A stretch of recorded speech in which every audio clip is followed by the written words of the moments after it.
Chapter 554. Late at night, in the presidential suite of a five-star hotel in Queens, New York, an old woman who looked to be in her 70s or 80s was wearing glasses. She carefully unscrewed the potion bottle and poured a drop of violet liquid onto a pure and flawless diamond. In an instant, the diamond emitted a dazzling light. It lasted for a full minute before it slowly dimmed. "Mother, how is it?" Venus, who had been waiting for a long time, hurriedly asked. "My silly daughter, didn't you see how bright the light was just now? There is no doubt that this is a bottle of advanced magic potion, even more powerful than the strong ability potion concocted by Master Jitterson." The old woman took off her glasses and gave a meaningful evaluation. In fact, at first, she was resolutely unwilling to believe that a young man in his early 20s could become one of the few master alchemists. But after testing the potion called Potent Arcane Magic Potion, she could not help but believe it. After all, in the underground world, the birth of any new potion would quickly spread in the circle, and it would not take long for everyone to know who the inventor was. In particular, advanced magic potions could only be made by master alchemists, and there was no way to impersonate or counterfeit them.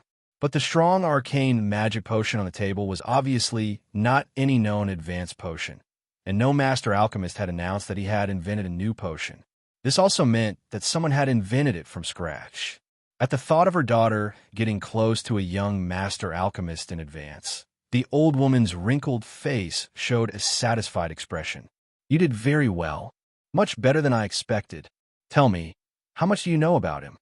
Venus pondered for a moment, and soon shook her head with a wry smile. "Sorry, Mother, I don't know much about him. I only know that he seems to have mastered a magic knowledge system that is completely different from the Wizard Association, and has the ability to control the flow of time.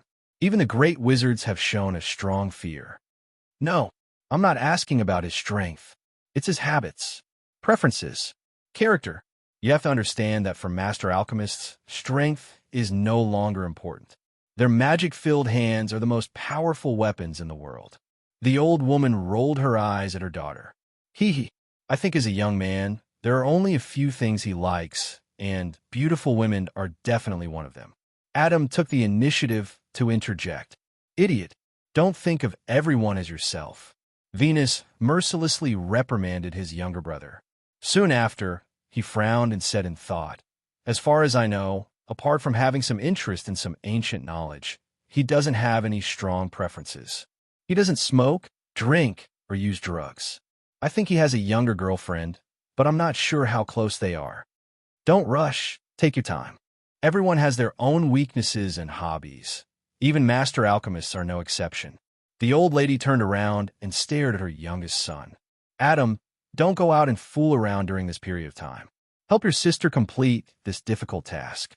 "Understood." Unlike his usual self, the young man didn't try to bargain and agreed straightforwardly.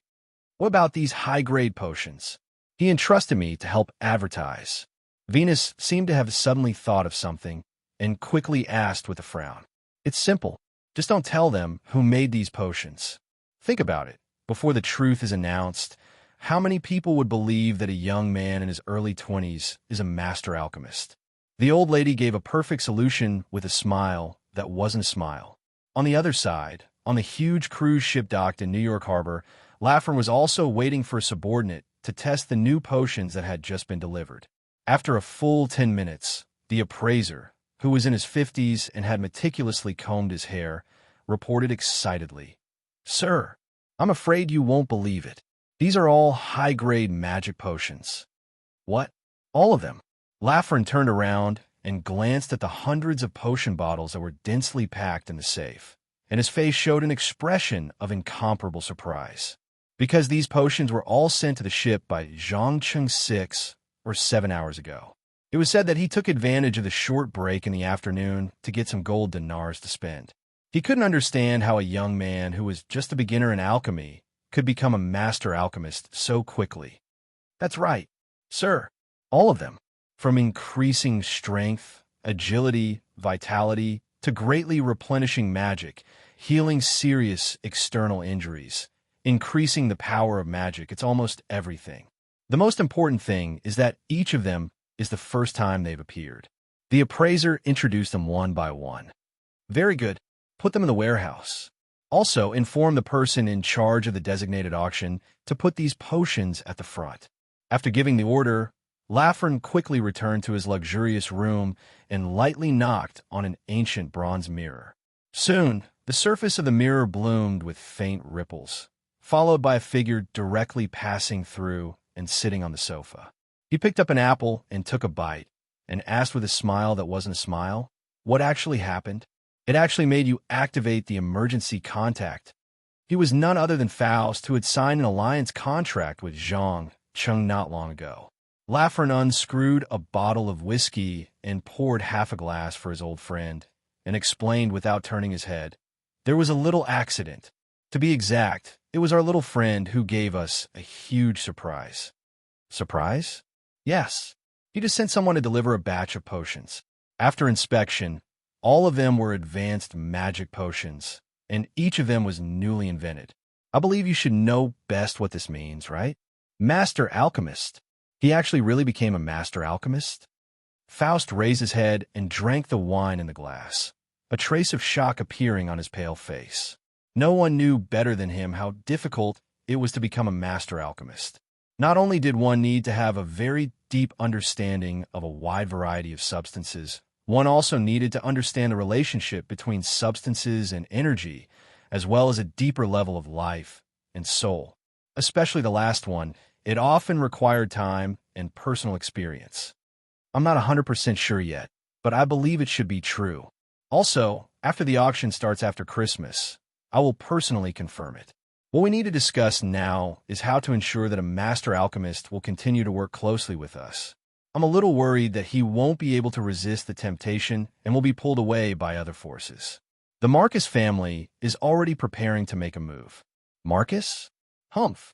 A group of idiots addicted to the glory of their ancestors. Don't worry, I've left a very useful chess piece. If things really develop to that point, let the Marcus family disappear from the world. Please remember the domain name of this book.com. Wonderful book mobile version website.com. Chapter 555. December 25th, the most important festival of the year in the entire Western world, Christmas, had finally arrived. Although most of the residents of the underground world had a strong aversion to the trickster Jesus, who was controlled by the forces of heaven, with the rise of the information age and the various kinds of popular culture raging, there were still many young people who were willing to relax on this day. Anyway, to them, the origin of the festival was not important at all. What was important was that they could use this opportunity to party without restraint and receive gifts from their friends and elders. Early in the morning, Elizabeth sat under the huge Christmas tree in high spirits, tirelessly opening the large number of packages that had been delivered last night. Some of them were sent by the domineering mother as a reward for her cheap son's outstanding performance in the latter half of the year. There were also some sent by relatives and friends, densely packed together at least 100. Zhang Chung had no interest in these things that could be classified as miscellaneous items. He only bent down and kissed his girlfriend when he passed by and asked with a smile, "How do you feel these 2 days? Are there any signs of bloodline awakening?" "Not yet." Elizabeth shook her head regretfully. Although the two had completed the first ritual on the night of the full moon a few days ago, according to the requirements of the Book of Witches. But for some reason, she had not shown any signs of bloodline awakening. Normally, since the desire which Catherine had chosen her as her new body, her talent should not be bad. Don't worry, maybe your upper limit is higher and you will awaken after a few more times. Zhang Chung whispered into his girlfriend's ear and comforted her softly. To be honest, he did not care whether the girl in his arms had superpowers or not. He only enjoyed the double satisfaction that she brought to him physically and mentally. Catherine's power was very strong. It was so strong that even if she was dead, as long as the desire existed, that feeling would never disappear. Of course, the psionic ability could allow the brain to be in absolute rationality to resist the desire by shielding the emotions, but Zhang Chung did not want to do that because he had been to the city of the mind flayers and knew how sick and boring it was to be in absolute rationality for a long time. Huh, maybe you are not working hard enough. We should take advantage of this opportunity to absorb a few more times. Elizabeth suddenly turned over and pressed her boyfriend under her body. Her tone was full of teasing. Stop fooling around. Hurry up and get changed. We're going to attend the auction in North America today. Zhang Cheng smiled and patted her perky buttocks. Today? Elizabeth was slightly stunned. Didn't you say it would only be held after Christmas? That's right. It starts after Christmas, but that's for the important items. From today onwards, some interesting gadgets will be auctioned off one after another. I plan to go take a look. Anyway, there's no point in staying at home, so I might as well join in the fun. Zhang Cheng explained while admiring the girl's graceful curves. All right, I'll go through the wardrobe and find a beautiful evening gown. After saying that, Elizabeth jumped up and ran to her room on the second floor. Ever since she inherited Catherine's tens of millions of yuan, she could barely be considered a rich woman. Like most women, she bought a lot of clothes, shoes, and socks. Other than a small part that she used to liven things up in bed, most of the rest were only worn once or twice, and then put aside. As a man with some experience, Zhang Cheng was undoubtedly very clear about the terrifying speed at which women, especially beautiful women, change clothes and put on makeup. He calmly finished the breakfast prepared by the invisible servant, then changed into a suit and sat in the living room, waiting patiently. The result was as expected. He waited for a full 1.5 hours before Elizabeth walked down the stairs in a stunning purple dress. Dear, what do you think of my outfit? Awesome. I swear, you'll definitely be the most beautiful woman in the auction. Zhang Cheng flattered without hesitation. He knew that if he had the slightest hesitation, she would immediately notice it and go upstairs to change for another hour. Smooth talker. Elizabeth rolled her eyes flirtatiously, took her boyfriend's arm, and swaggered out of the villa. They got into a black Lincoln limousine and disappeared at the end of the road. In order to prevent ordinary people from sneaking onto the cruise ship, the Supreme Council specially provided a car and driver for everyone who was qualified to attend the auction. They only needed a call in advance. Passing through the snow-covered streets of New York, the car slowly drove into the huge cabin of the cruise ship. Lauren, the king of shadows, who had been waiting for a long time, immediately took 2 steps forward and bowed slightly with one hand on his chest. Welcome, Honorable Mr. Senator and this beautiful lady. Thank you. Elizabeth had never seen such a scene before and was obviously a little flustered. Relax. There's no need to be so nervous. Zhang Cheng gently patted the girl's back, then smiled at Lafren's most trusted subordinate and said, Take us to the auction site. I want to see if there's anything I'm interested in. Of course. Please come with me. Lauren immediately led the way without saying anything. One had to know that this was not an ordinary ship, but a luxury cruise ship that was more than 300 meters long and 60 meters high. Just the staff alone was close to 1,500 people. If one didn't know the way, it would take a few hours to find the auction site. About 3 to 5 minutes later, he brought the two of them to a place that looked like a meeting room. There was a tall podium in front of them, and below it were densely packed, comfortable chairs. At a glance, there were already many people sitting on the chairs and chatting softly. Obviously, they were waiting for the first auction of the day to begin. Glancing at the empty seat in the front row with Lafren's logo, Lauren directly said to Zhang Cheng, Sir, please take the host's seat. If you sit too far back, some of the items for sale will be difficult to see clearly. No problem. Thanks Senator Lafren for me. After saying this, Zhang Cheng unceremoniously took Elizabeth's hand and sat in the VIP seat at the front of the auditorium. Many people behind saw this scene, and suddenly there was a burst of discussion as if they were trying to guess the background of this young man and woman. They were actually received by the Shadow King personally and sat in the exclusive seat that belonged to Senator Lafren of the North American Supreme Council. However, before they could come to a conclusion, an old man with white hair and beard slowly walked up to the podium.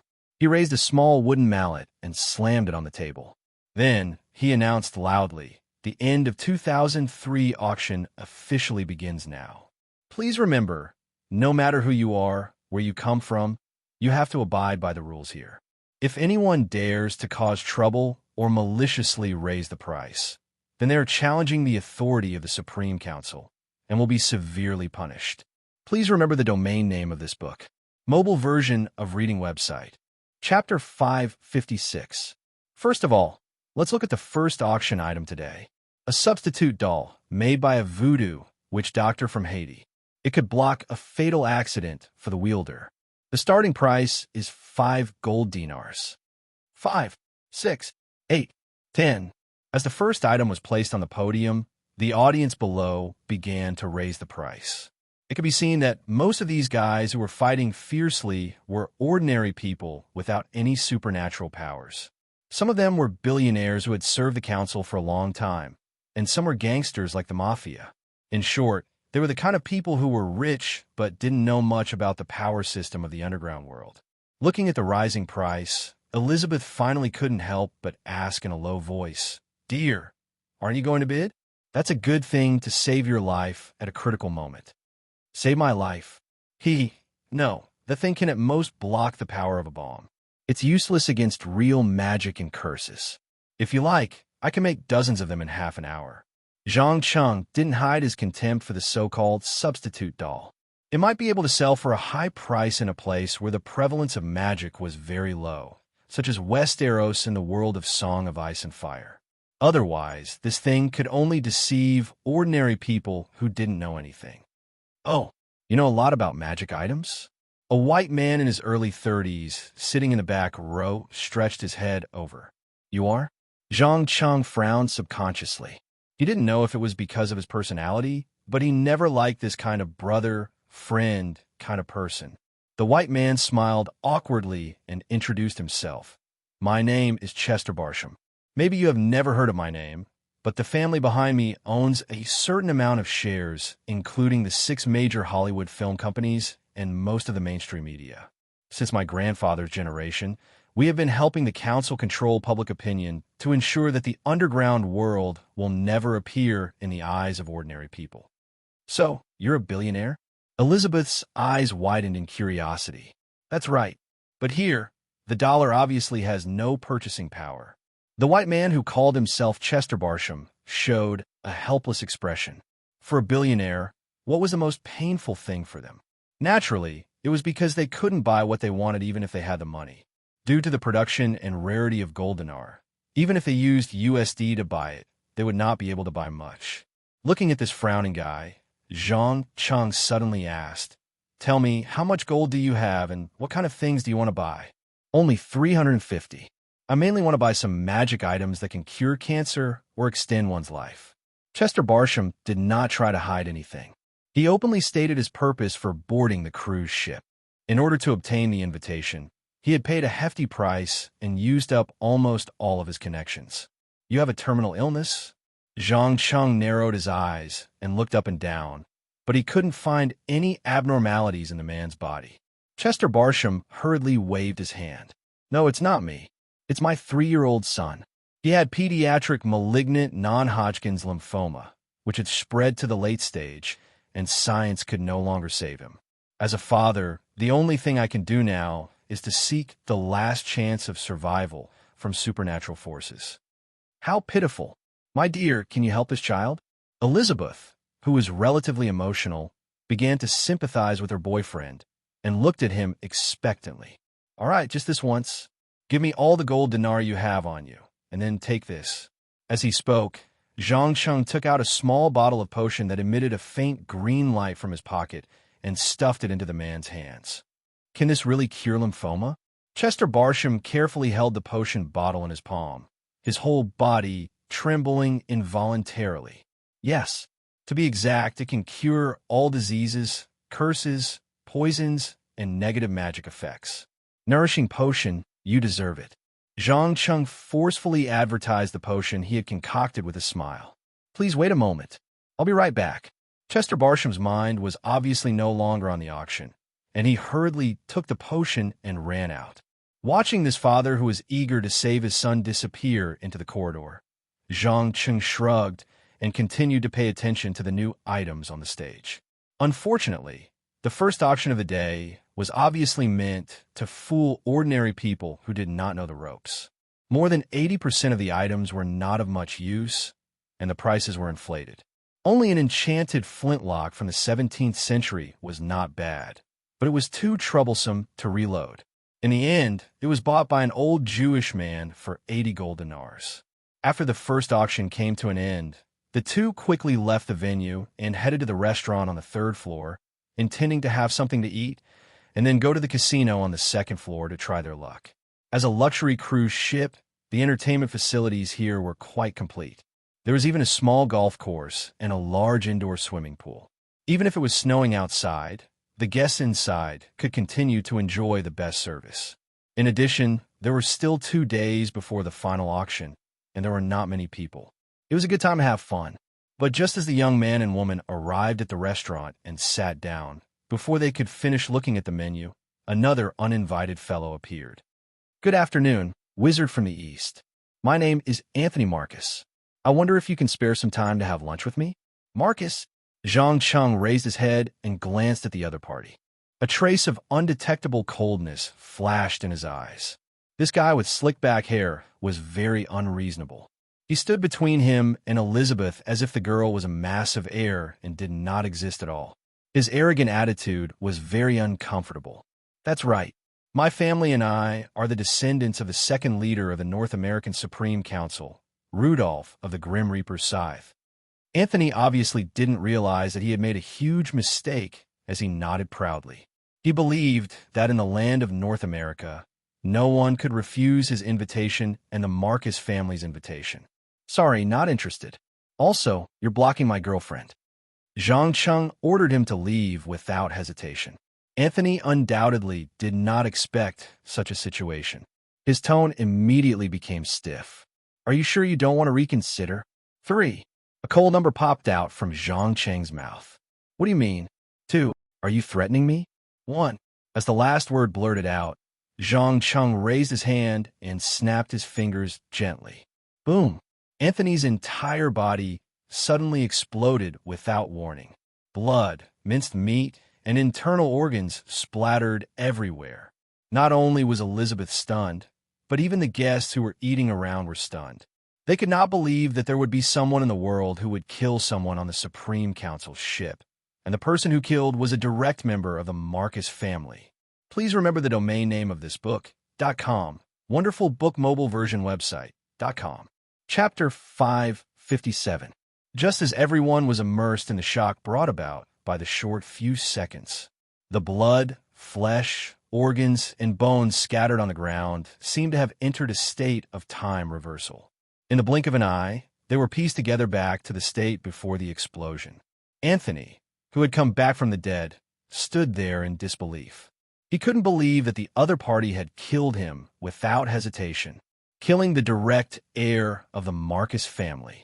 Looking at the idiot who had completely fallen into a daze, Zhang Cheng scornfully curled his lips and said to the girl across the table, "Dear, did you see that? This is the real substitute doll. If it was the one from the auction just now, it would have become a pile of trash with him." I don't think it's the time to talk about this." Elizabeth tried to calm her wildly beating heart, then pointed to the unlucky guy who had just been blown to pieces. Although she didn't quite understand what had happened just now, she was sure of one thing. That guy's attitude just now had angered her dangerous boyfriend. "You mean kill him again?" Zhang Cheng asked uncertainly. Before Elizabeth could respond, Lafern came from behind and stopped him with a serious face. "Enough! Do you want to start a war with the Marcus family? Why not? Maybe the underground world will become more interesting if we kill all these annoying bugs." Zhang Cheng narrowed his eyes and didn't hide the madness and killing intent in his heart. "Calm down. I don't doubt that you can do it, but the problem is that it's not worth it. What's more, Anthony didn't mean to anger you, I promise." Lafern undoubtedly felt the aura of death in front of him and took the initiative to be the peacemaker. Although he was very happy that Zhang Cheng had mercilessly humiliated the Marcus family, slaughtering an ancient family that had been rooted in North America for hundreds of years was another matter. The war in the underground world wasn't like the war in the ordinary world. If you couldn't win, you could negotiate. If you couldn't reach an agreement, you could surrender. There was no dignity or integrity.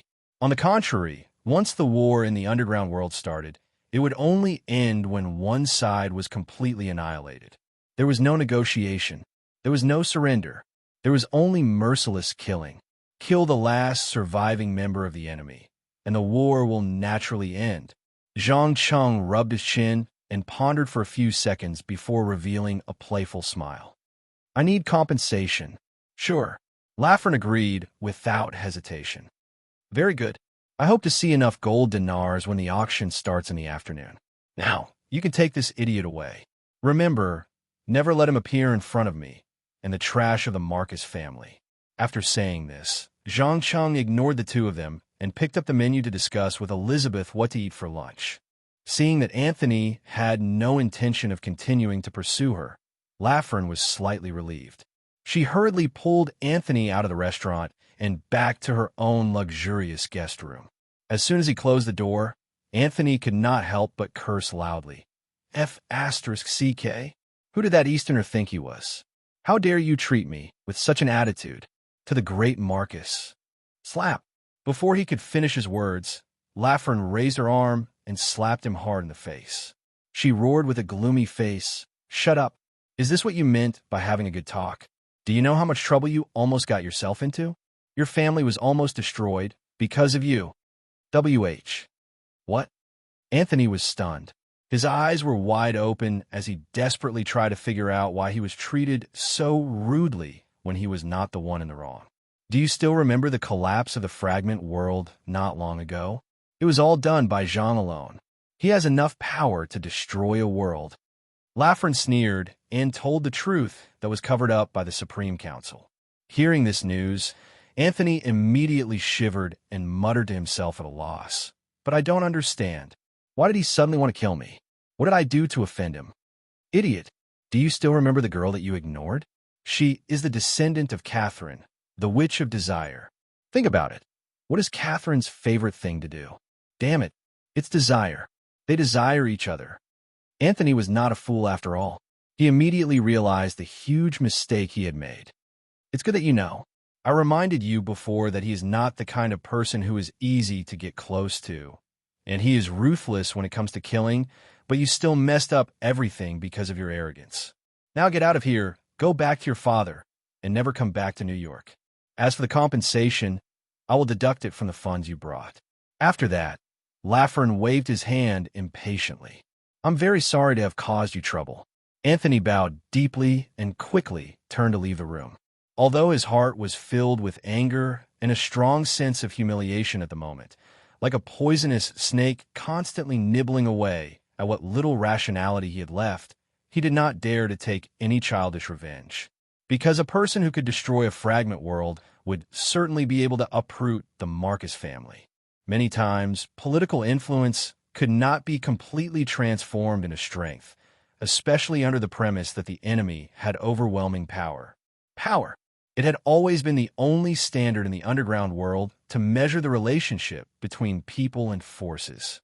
When Anthony's footsteps gradually faded away, Faust, who was hiding on the other side of the mirror, immediately came over and asked with a playful expression, "My dear old man, why don't we join forces with our little ally and directly kill the Marcus family? Don't tell me what you are afraid of. If the three of us join forces, even if the North American Supreme Council is sent out, we may not be able to gain any advantage. No, now is not the time." Laffern shook his head without hesitation. Okay, North America is your territory. You have the final say. But speaking of our little ally, don't you think his recent behavior is a bit strange? If I remember correctly, he used to be like a tightly wound clock, trying his best to make himself stronger, but recently he seems to have become more relaxed. Faust picked up the wine glass and poured himself a glass of wine, hinting without turning his head. Don't forget, he is only in his 20s, but he is already a master alchemist, not to mention the powerful demon sealed in his eyes. It is not strange for him to relax a little and enjoy life. Think about it. What were we doing when we were in our 20s? Laffern shrugged indifferently. Okay, maybe I'm thinking too much. Remember, according to the timetable, The city of Golden will open again in about a year. I don't want to miss it. Don't worry, I don't want to miss it either. To break the limits of mortals. To become one of the gods. Cheers. Cheers. Please remember the domain name of this book. .com. Wonderful book mobile version website. .com. Chapter 558. As the commotion caused by the explosion in the restaurant gradually subsided, the second auction began at 2 o'clock in the afternoon. This time, the auctioneer did not use those random items to fool people. Instead, he brought out a few items of real value. In particular, the inconspicuous black stone on the podium turned out to be a material that Zhang Cheng had never seen before. Therefore, he joined the bidding without hesitation. In a short time, the stone soared from the initial price of 50 gold dinars to 2,000 gold dinars. Obviously, although these spendthrifts did not have the ability to identify the value of magic items, they were not fools. They knew how to distinguish who among the buyers were more knowledgeable. Once these people bid, they would immediately follow. They would not give up easily unless it was beyond their ability. Fortunately, 2,000 gold dinars was already a sky-high price for most of the peripheral auction participants. In the end, only an old man in his 60s and a middle-aged woman in her 40s were left. They still did not choose to give up. 2,050, 2,100, 2,150, 2,200. Seeing these two guys increasing the price bit by bit with ferocious faces, Zhang Cheng could not help but smile. He directly raised his arm and said, 5,000. When the auctioneer heard this price, he immediately waved his gavel and shouted, as if he had been injected with chicken blood, 5,000. This gentleman bid 5,000 gold dinars. Is there anyone else who wants to bid higher? The audience was silent. Even the old man and the middle-aged woman who had bid just now chose to remain silent. On the one hand, 5,000 gold dinars had exceeded their limit. On the other hand, they had also heard about the conflict in the restaurant at noon. In their hearts, they were full of fear for the young man in the VIP seats. After all, the direct heir of the Marcus family, the oldest family in North America, had blown up the restaurant. Even Laffern, a member of the Supreme Council, had only stepped forward to be a peacemaker and did not impose any form of punishment. Even an idiot could feel that something was wrong. 5,000 going once, 5,000 going twice, 5,000 going thrice. Congratulations to this gentleman for obtaining the mysterious stone from the ancient Mesopotamia region. Seeing that no one was going to continue bidding, the auctioneer immediately dropped the gavel and announced the ownership of this strange item. In fact, he never dreamed that the mysterious stone, which he had no idea what it could be used for, will be sold for a high price of 5,000 gold dinars. Just as Zhang Cheng was about to get up and pay for the unknown substance, a familiar figure suddenly ran in from the door and sat down beside him. Panting, she said, It works. If that bottle is really effective. My son's lymphoma is disappearing. Thank you. Thank you so much. I simply don't know how to describe my feelings right now. As I said, the nourishment potion can cure all diseases, curses, poisons, and negative magic effects. Yes. I shouldn't have suspected you. I apologize. It was clear that the person who had suddenly barged in was none other than Chester Barsham, who had bought a bottle of nourishing potion with 350 gold dinars in the morning. Although he was sweating profusely at the moment, and the skin on his face showed a red color that would only appear after strenuous exercise, his spirit was exceptionally good, and there was no trace of worry and decadence that he had shown before. Congratulations, sir. May you and your child be healthy forever. Hearing that the child was out of danger, Elizabeth hurriedly sent her blessings. Chester Barsham wiped the sweat from his forehead and responded with a smile. Thank you too, kind and beautiful lady. Oh, yes, in order to express my gratitude, you can call me at any time if you need anything in the future. I swear, as long as it is within my ability, I will never refuse. Oh, can you help me launch 2 satellites? Zhang Cheng suddenly remembered the many good things he had brought back from Marvel World. Maybe it was time to take them out and bask in the sun. To be honest, he was used to using the advanced electronic equipment provided by S.H.I.E.L.D. and using the smartphones and junk computers that had just started in this world was a bit of a breakdown. What's more, he has an artificial intelligence program written by Iron Man Tony Stark himself. Once the connection with the satellite is completed, many exploration tasks will become much easier, such as the Spanish treasure ship that was silent at the bottom of the Atlantic Ocean. Launch a satellite? Chester Barsham was obviously taken aback. You just have to report this kind of thing, and you could do it with money, right? Zhang Chung smiled and shook his head. No, it's not the same. My satellite is a bit special, and I don't want to be checked by anyone. I see. No problem. I just know some friends in the National Aeronautics and Space Administration. Maybe I can help a little, but it will take a little time. Chester Barsham hesitated a little and quickly gave a positive answer. Although doing so may require the use of some interpersonal relationships and spend a lot of money, it is nothing compared to the potential return. After all, there is no rich person who is not afraid of death, especially those cancers that make people feel jealousy, pain, and despair. Otherwise, there would not be so many billionaires around the world who are eager to serve the council, in order to be able to buy some magic items that can increase lifespan and fight against terminal diseases at the year-end auction. But now, he was lucky enough to meet an insider who could provide this kind of potion.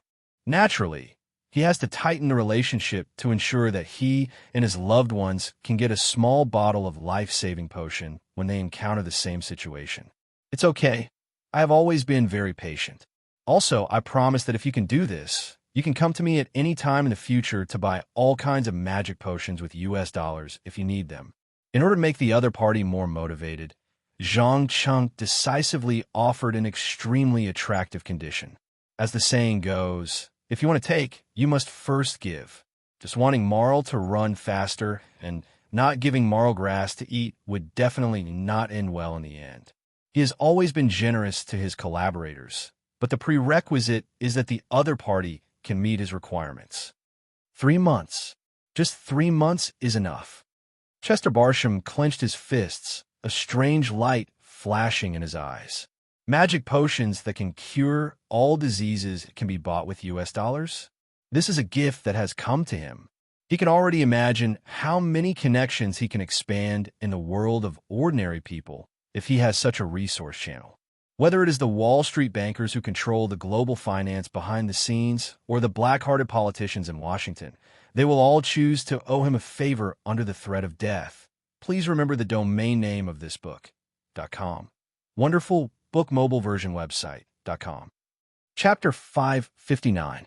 After spending 2 pleasant days on the cruise ship, the number of guests suddenly increased early in the morning of the 3rd day. For a moment, hundreds of privileged people from the underground world of North America gathered together, as well as some dignitaries from Europe, South America, Australia, and other regions who heard the news and came to bid for the dragon eggs. But what was interesting was that in such a large-scale gathering, the entire New York, whether it was the government departments or the reporters who were known to be everywhere, seemed to have collectively fallen into temporary blindness. Even the extended version of the Lincoln limousines kept shuttling back and forth on the only road leading to the dock, almost blocking the traffic. Of course, this grand occasion only lasted until about 4 o'clock in the afternoon, when the giant luxury cruise ship blew its whistle and slowly left the port. However, its destination was not the Atlantic Ocean as many people thought, but after entering the deep sea, it directly sent the huge cruise ship from the frozen east coast of the United States to the waters of Hawaii, where winter did not exist at all. Feeling the bright sunlight and the chirping seabirds around her, Elizabeth stood on the 3rd deck, dumbfounded. After a full minute, she could not help but scream, "Oh my God! Incredible! It's incredible! Is this the power of magic? In just the blink of an eye, we can get rid of the damn weather in New York?" Of course. Otherwise, how do you think the Congress could rule the underground world for hundreds of years? Zhang Qing nodded with a chuckle. In fact, he did not expect the Supreme Council to invest so much to build a magic luxury cruise ship. Maybe this ship could not only perform ultra-long distance teleportation, but also fly into the sky and enter the sea. Just when Elizabeth was about to say something, Lafren suddenly appeared behind her and reminded her in a low voice, The official auction will begin in 10 minutes. If you don't want to miss it, you'd better come with me now. After all, the first item to be sold is the advanced magic potion you provided a few days ago. Go do your thing. I'm going to change into a swimsuit and enjoy the sun and the beach." The girl winked playfully and took off her headdress, letting her long golden hair fall down like a waterfall. Needless to say, she must have been tempted by the charming scenery of Hawaii and was not in the mood to participate in the upcoming auction of important items. All right, have fun. Zhang Cheng didn't intend to force his girlfriend to follow him. After kissing her soft lips, he followed Laffer into the huge venue at the bottom of the yacht. Unlike the auction venue in the periphery, this place clearly used some spatial folding technology. At a glance, it looked like a large theater for concerts or operas. It was divided into 3 levels. The lowest level was prepared for the Lord and the less important guests. Although it was not as densely packed as a cinema, the space between the seats was definitely not large. Every seat had a purple fluorescent sign, which seemed to be enchanted with some magical effects, probably for the convenience of bidding. The second floor was much more advanced. It was divided into many small rooms, prepared for the members of the various secondary councils and members of some ancient families. As for the super luxurious rooms on the 3rd floor, they were naturally reserved for the most qualified members of the council, as well as representatives of superpowers like the Adepts Association. In short, this place had completely stripped away the hypocritical lies and cover-ups of ordinary human society, vividly reflecting the strict hierarchical system. "That's your seat in front." Laffer pointed at the rightmost entrance on the 2nd floor. "Thank you." Zhang Cheng didn't attempt to speak too much nonsense with the other party. He politely thanked the other party and immediately walked in, closing the door behind him. This was because he knew that there were too many eyes watching him here. Appearing too close to Laffer was definitely not a good thing. Reality proved that his judgment was not wrong at all. Just a few rooms away, an old man with short silver hair was squinting his eyes, observing Zhang Cheng through a fist-sized crystal ball. Around 2 to 3 minutes later, he asked Anthony with a cold expression, "Is that him?" "Yes, father, that's him," Anthony replied with gritted teeth. "Interesting. Looks like their relationship isn't simple. You have to know that Laffer is a rather prideful fellow. Unless his strength is acknowledged, he definitely wouldn't lower himself to guide a young man." The old man squinted his eyes and muttered to himself. There is no need to ask to know that this was none other than Anthony's biological father, the current head of the Marcus family, Virgil. Ever since he learned that his son had been blown to pieces and almost died on the spot, he had rushed from the distant Quebec to New York without stopping. His goal was to find out the true strength of the enemy. That's right. In his eyes, this kind of naked provocation and threat to the Marcus family was enough to be seen as a signal for war. The only problem was that he wasn't sure if the enemy was stronger or if the foundation of his family that had been established for hundreds of years was stronger. Once the war started, would it cause the family to suffer heavy losses, ultimately leading to decline and destruction? In fact, a family like the Marcus family that had a huge influence in North America's underground world could be said to be strong or weak. The key was who the opponent was. If it was an enemy at the level of an ordinary lord, it would naturally be an unshakable colossus. Sometimes, with just a few words, half of the underground world in North America would unite to launch an encirclement and annihilate the enemy directly. But if it was someone like Laffer or Faust, who stood at the apex of the pyramid, then the resources that could be used were very limited. At the very least, many people would take the initiative to choose to watch from the sidelines for the sake of their own lives. In this way, these ancient families would have to take out their foundation and fight with their lives on the line. Due to the difference in strength, many of their core forces would be exhausted in the battle. In the end, even if they won, they would lose their footing and slowly decline.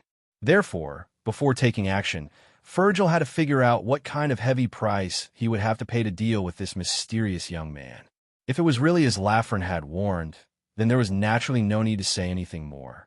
He would obediently pay the compensation and even think of ways to eliminate the other party's hostility, even if it meant sacrificing his own son.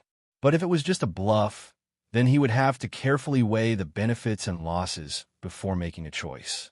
In fact, many people only saw the surface of a large family's glory, but didn't realize that being born in such a family, one had to bear enormous pressure and a sense of crisis that ordinary people couldn't imagine.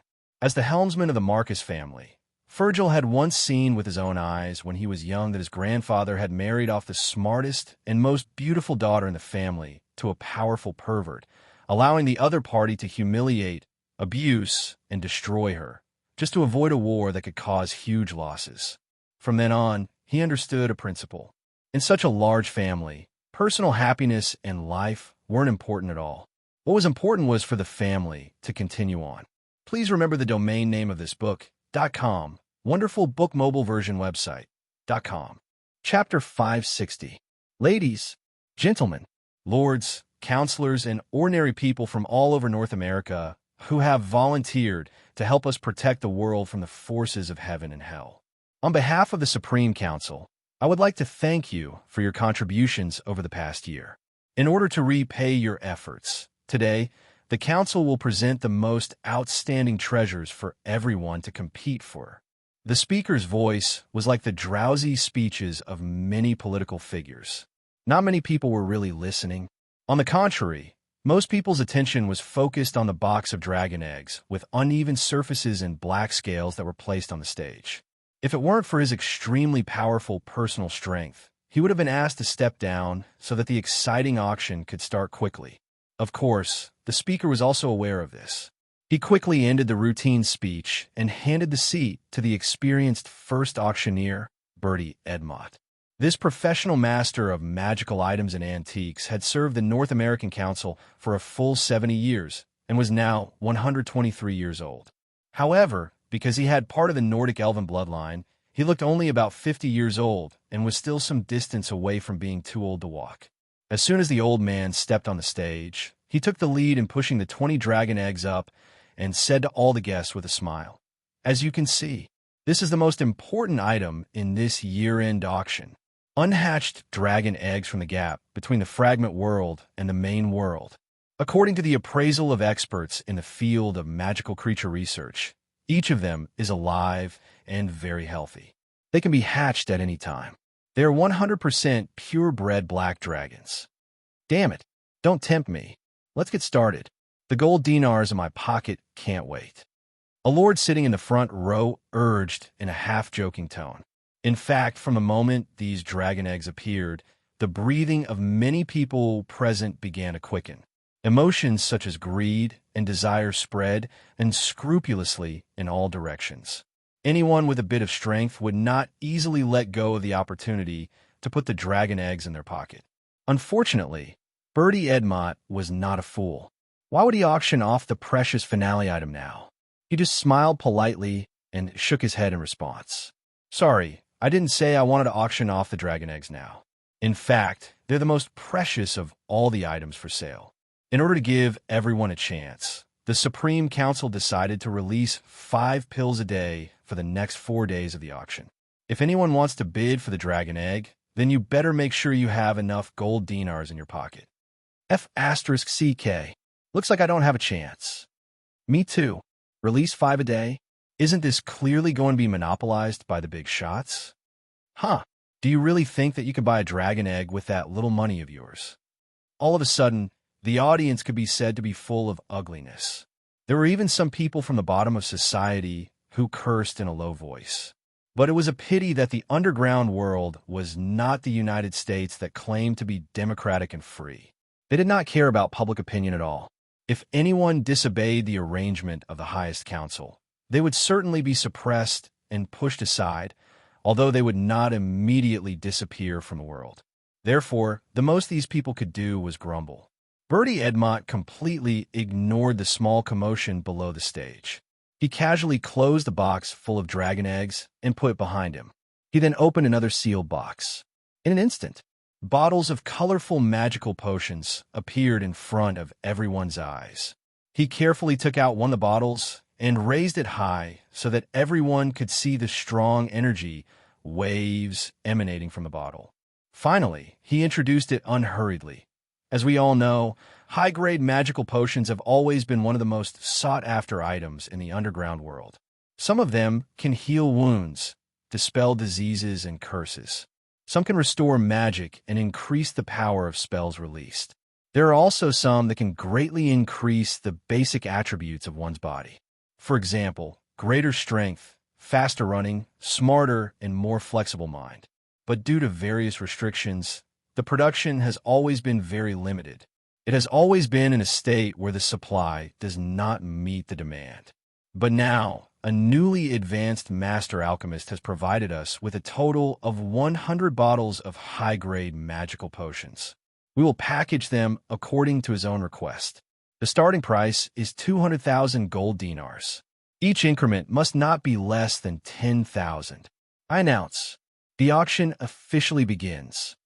400,000. As soon as he finished speaking, a buyer on the left side of the second floor could not wait to double the starting price. On one hand, high-grade magical potions were so hard to come by. On the other hand, it was to curry favor with the unknown newly advanced master alchemist. To be able to make a name for oneself in the underground world, no one was really a fool. They all knew how important a master alchemist was. So far, there were only 6 living master alchemists in the world. Among them, there were 2 in Europe, 1 in South America, 1 in Australia, 1 in North Africa, 1 in Egypt, and 1 in Southeast Asia. Only North America did not have one. But now, a new master alchemist had provided the North American Supreme Council with hundreds of bottles of high-grade magical potions. It was obvious that a new master alchemist had finally appeared in North America. If there were no accidents, it would not take long for him to enter the Supreme Council and become a big shot standing at the top of the pyramid of power. A master alchemist meant wealth. It also meant power and life. 430,000, 450,000, 500,000, 550,000. Looking at the rising price of the potions he made, Zhang Cheng could not help but smirk. He muttered to himself in a voice that only he could hear, "Sure enough, magical potions are the most profitable business at any time and in any world. If I did not have a higher goal, I'm afraid it would not take long for me to be immersed in this wonderful feeling of being flattered and praised by countless people." As a traveler who had been to several worlds, he was undoubtedly very clear about the obsession of most ordinary people with magical potions. Even in Azeroth and Faerun, where the magic civilization was relatively more developed, magical potions were an out-and-out luxury. Even in Dalaran, which was known as the Magic Kingdom, the price of a bottle of arcane magic potion was as high as 600 to 1,000 gold coins. As for things like super mixture and titan mixture, ordinary mages had never even heard of them. Even the formulas were only in the hands of very few powerful creatures. The price of magical potions in Faerun was calculated according to the level of the spell. The higher the level of the spell, the more expensive it would be. Ordinary adventurers and commoners would probably have a heart attack at the sight of the exaggerated price tag of potions that required spells of level 5 and above.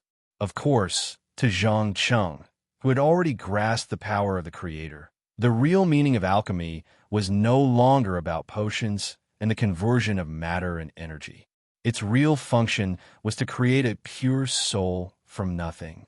Please remember the domain name of this book.com, wonderful book mobile version website.com. Chapter 561, A New Master Alchemist? Don't tell me you don't know anything about this. The speaker barged into Lafren's luxurious private room and questioned in a serious tone.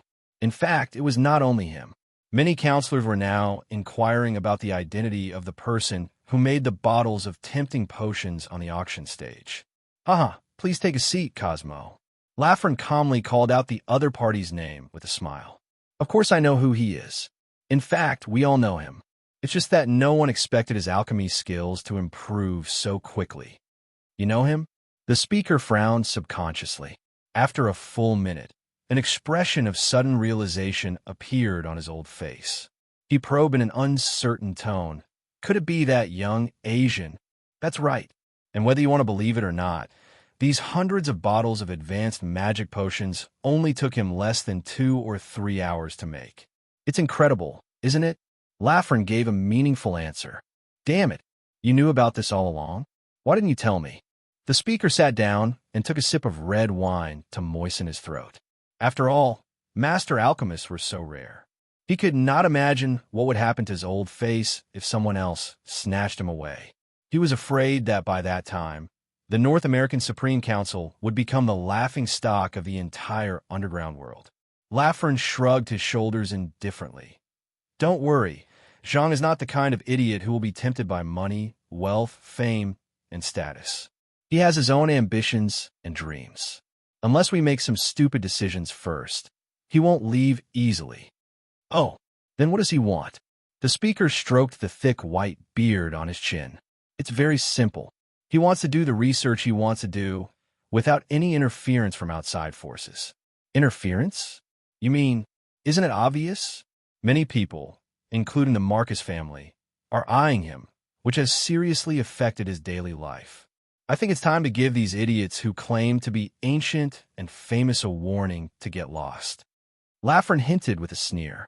The speaker nodded thoughtfully. I understand. Just as the two big shots upstairs were conversing, the hundreds of bottles of high-level potions were bought by the two buyers on the second floor at the price of 750,000 gold dinars. As for how they would split the spoils in private, that was their own business. No one would care at all, even if they fought over it. At the same time, Zhang Qing's liquidity had also increased by 750,000. Finally, he didn't have to rely on the little gold dinar that he had saved with great difficulty in the past. In the next 2 hours or so, the chief auctioneer continued to bring out some interesting items for sale. However, the prices were completely incomparable to the hundreds of high-grade potions.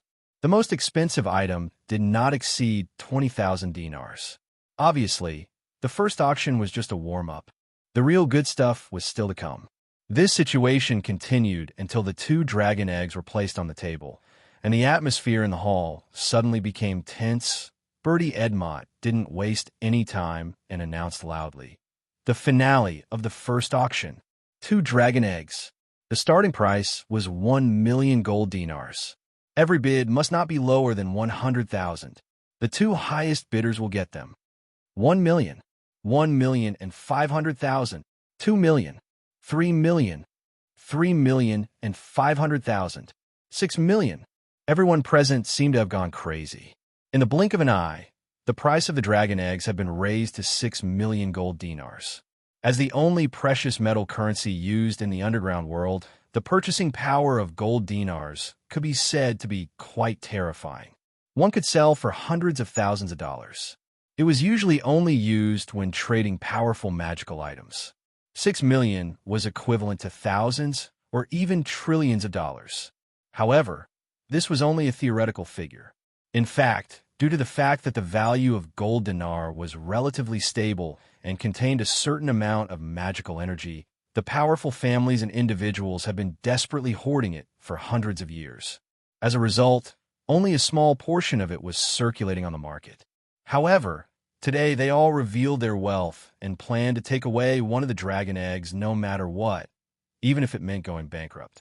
After all, gold dinars could be earned again. If they missed the opportunity to get the dragon eggs, they might not have another chance in the future. Appreciating the boiling desire in the surrounding air, Zhang Qing could not help but smile playfully. He then stood up and quietly opened the door to the upper deck.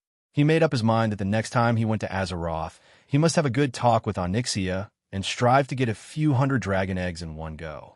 Of course, if the conditions allowed, he did not mind imprisoning the Black Dragon Princess as a meat machine. He could continuously lay eggs, hatch, and form a huge black dragon army, just like the Dragonmaw clan of the Orcs did to the Red Dragon Queen Alexstrasza. Anyway, as a fallen Black Dragon clan, no one in Azeroth cared about their life or death. Even killing a black dragon would be rewarded by all factions, including the Alliance and the Horde. Hey, dear, is the auction over?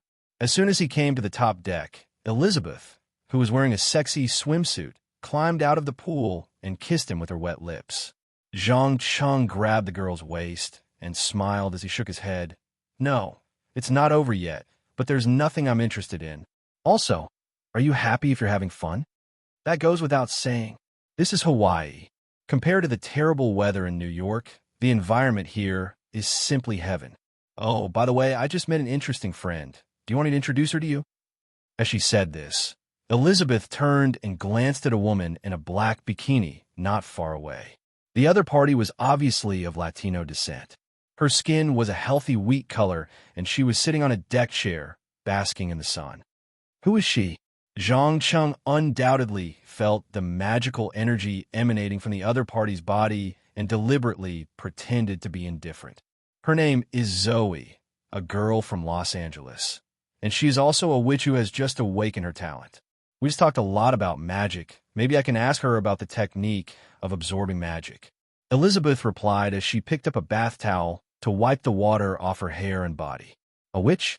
Sounds very interesting. A golden light flashed in Zhang Cheng's pupils, and he immediately used his powerful psychic ability to envelop the entire top deck of the bathing pool. He began to forcibly invade the brain and read the memories in the other party's mind. Coincidence? Friend? After experiencing countless conspiracies and betrayals, he would not believe such nonsense. Anything that seemed to be a coincidence often had a strong hidden purpose behind it. Please remember the domain name of this book. Mobile reading website. Chapter 562. Hey, Zoe, let me introduce you. This is the boyfriend I mentioned to you just now. His name is Zhang Cheng, a mysterious and dangerous Asian man. Elizabeth obviously did not know that her boyfriend had already gone through the memories and deep thoughts of the other party in just a dozen seconds. She walked to the side of her new friend and introduced him to her. Zoe quickly sat up and looked at Zhang Cheng from head to toe. After half a minute, she stretched out her right hand and said, "Nice to meet you." "Nice to meet you too, descendant of the witch Seroma." Zhang Cheng sneered and exposed the woman's true colors. Zoe's face changed when she heard this. She suppressed the panic in her heart and said stubbornly, "Sorry, I don't understand what you're talking about." "You don't understand? I remember that not long ago, you called me and threatened to dismember my beautiful little girlfriend and feed her to the dogs. Have you forgotten it so quickly?" Zhang Cheng curled his finger and pulled her up slowly with the power of magic. He then took a sharp fruit knife from a plate. His eyes were full of undisguised rage. He could not remember how long it had been since he last heard such an arrogant threat. He did not understand how this woman had the courage to appear in front of him. "No, help me. Elizabeth, your boyfriend is crazy." Zoe obviously felt the danger and immediately asked the confused girl next to her for help. Unfortunately, under the influence of the powerful power of the witch Catherine, Elizabeth did not hesitate and stood on her boyfriend's side. She spread out her hands regretfully and said, "I'm sorry, Zoe. I can't help you. You know, although Zhang is sometimes radical, he will never attack someone for no reason, unless you offend him. Besides, you didn't mention that you would dismember me and feed me to the dogs." F***CK. Seeing that her little trick did not work, Zoe's skin quickly began to turn red. The next second, boom! The terrifyingly high-temperature flames instantly destroyed everything within a few meters. Even some of the people in the bathtub were vaporized. Some of the customers who were still playing quickly screamed and fled the scene. Some of the residents from the underground world activated their abilities and entered a state of alert, wanting to know what was going on. Ha ha! That's right. This is what a descendant of Seroma should do. Zhang Cheng, who was unscathed, laughed and opened his arms as if he was enjoying this game of cat and mouse. Under his protection, Elizabeth was not injured. She even asked excitedly, what ability did she use just now? Flames? Or an explosion? No, none of them. She used her skin as a medium to ignite the hellfire that could burn souls. Be careful. Once touched by these flames, not only will you feel pain and burn, they will also use your soul as fuel and devour it bit by bit. Zhang Cheng picked up a small cluster of flames that had yet to be extinguished and explained. If my talent awakens, will I also obtain this ability? I'm not sure. You have to understand that witches have all kinds of strange powers. Even if they are twins, there will be huge differences. Well, now is not the time to talk about this. I have to fulfill my promise. Wait for me for a little while. As the last word fell, Zhang Cheng slightly raised his right hand and made a grabbing motion.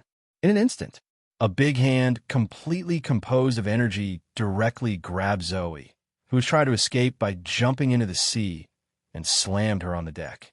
Bang! The unlucky woman directly let out a miserable cry, because her waist, which was connected to her upper body and lower body, made a crisp sound. It was a terrible sound that could only be made when her spine and pelvic bones were completely shattered, under the ravaging of Bigby's series of magic. Not to mention a witch, even a dragon would have to lie down obediently. Zhang Cheng did not show the slightest pity for the miserable situation of this beautiful woman. Humming an unknown tune, he approached her, grabbed her long black hair, and threw her on a table like dragging a dead pig. He touched his chin and muttered to himself, "That's right. Before we begin, I seem to need a dog." Without any hesitation, he immediately took out the demonic book of control and summoned the hellhound, Gazami, from the underground of the villa. When this ferocious-looking monster that emitted an evil aura appeared, everyone couldn't help but hold their breaths. Ignoring the audience, Zhang Cheng raised a sharp fruit knife and continuously drew on Zoe's body. Finally, he cut off 2 of her toes and threw them on the ground. "Eat it." Even though Gazami wanted to express his disdain, he obediently stuck out his tongue, rolled it into his mouth, and swallowed it after considering the evil and power of his master. Very good. Next, let's start from her feet and dismember and eat this woman bit by bit. Zhang Cheng's tone revealed a relaxed contentment, as if he was talking about eating a roasted suckling pig and not dismembering a living beauty. In particular, there was a faint smile on his face. He was practically on par with the cannibalistic Dr. Hannibal in the movies. Perhaps the only difference between the two was that he had no interest in human flesh. He only wanted to use this method to announce the price one had to pay for provoking him. Most of the time, fear was a very powerful weapon. It could very well protect a person from harassment and harm from the outside world. "No, no, no. You pervert. Let me go. Let me go. Don't touch my legs. Don't cut my legs. I beg you. Kill me. Just kill me." As Zoe's miserable cries echoed in the cruise ship, Zhang Cheng did as he promised. He cut her into small pieces bit by bit and threw them to the hellhound to eat. In order to prevent her from dying from excessive blood loss, he even used the druid spell he had just learned to treat her repeatedly, maintaining her brain's clarity and survival.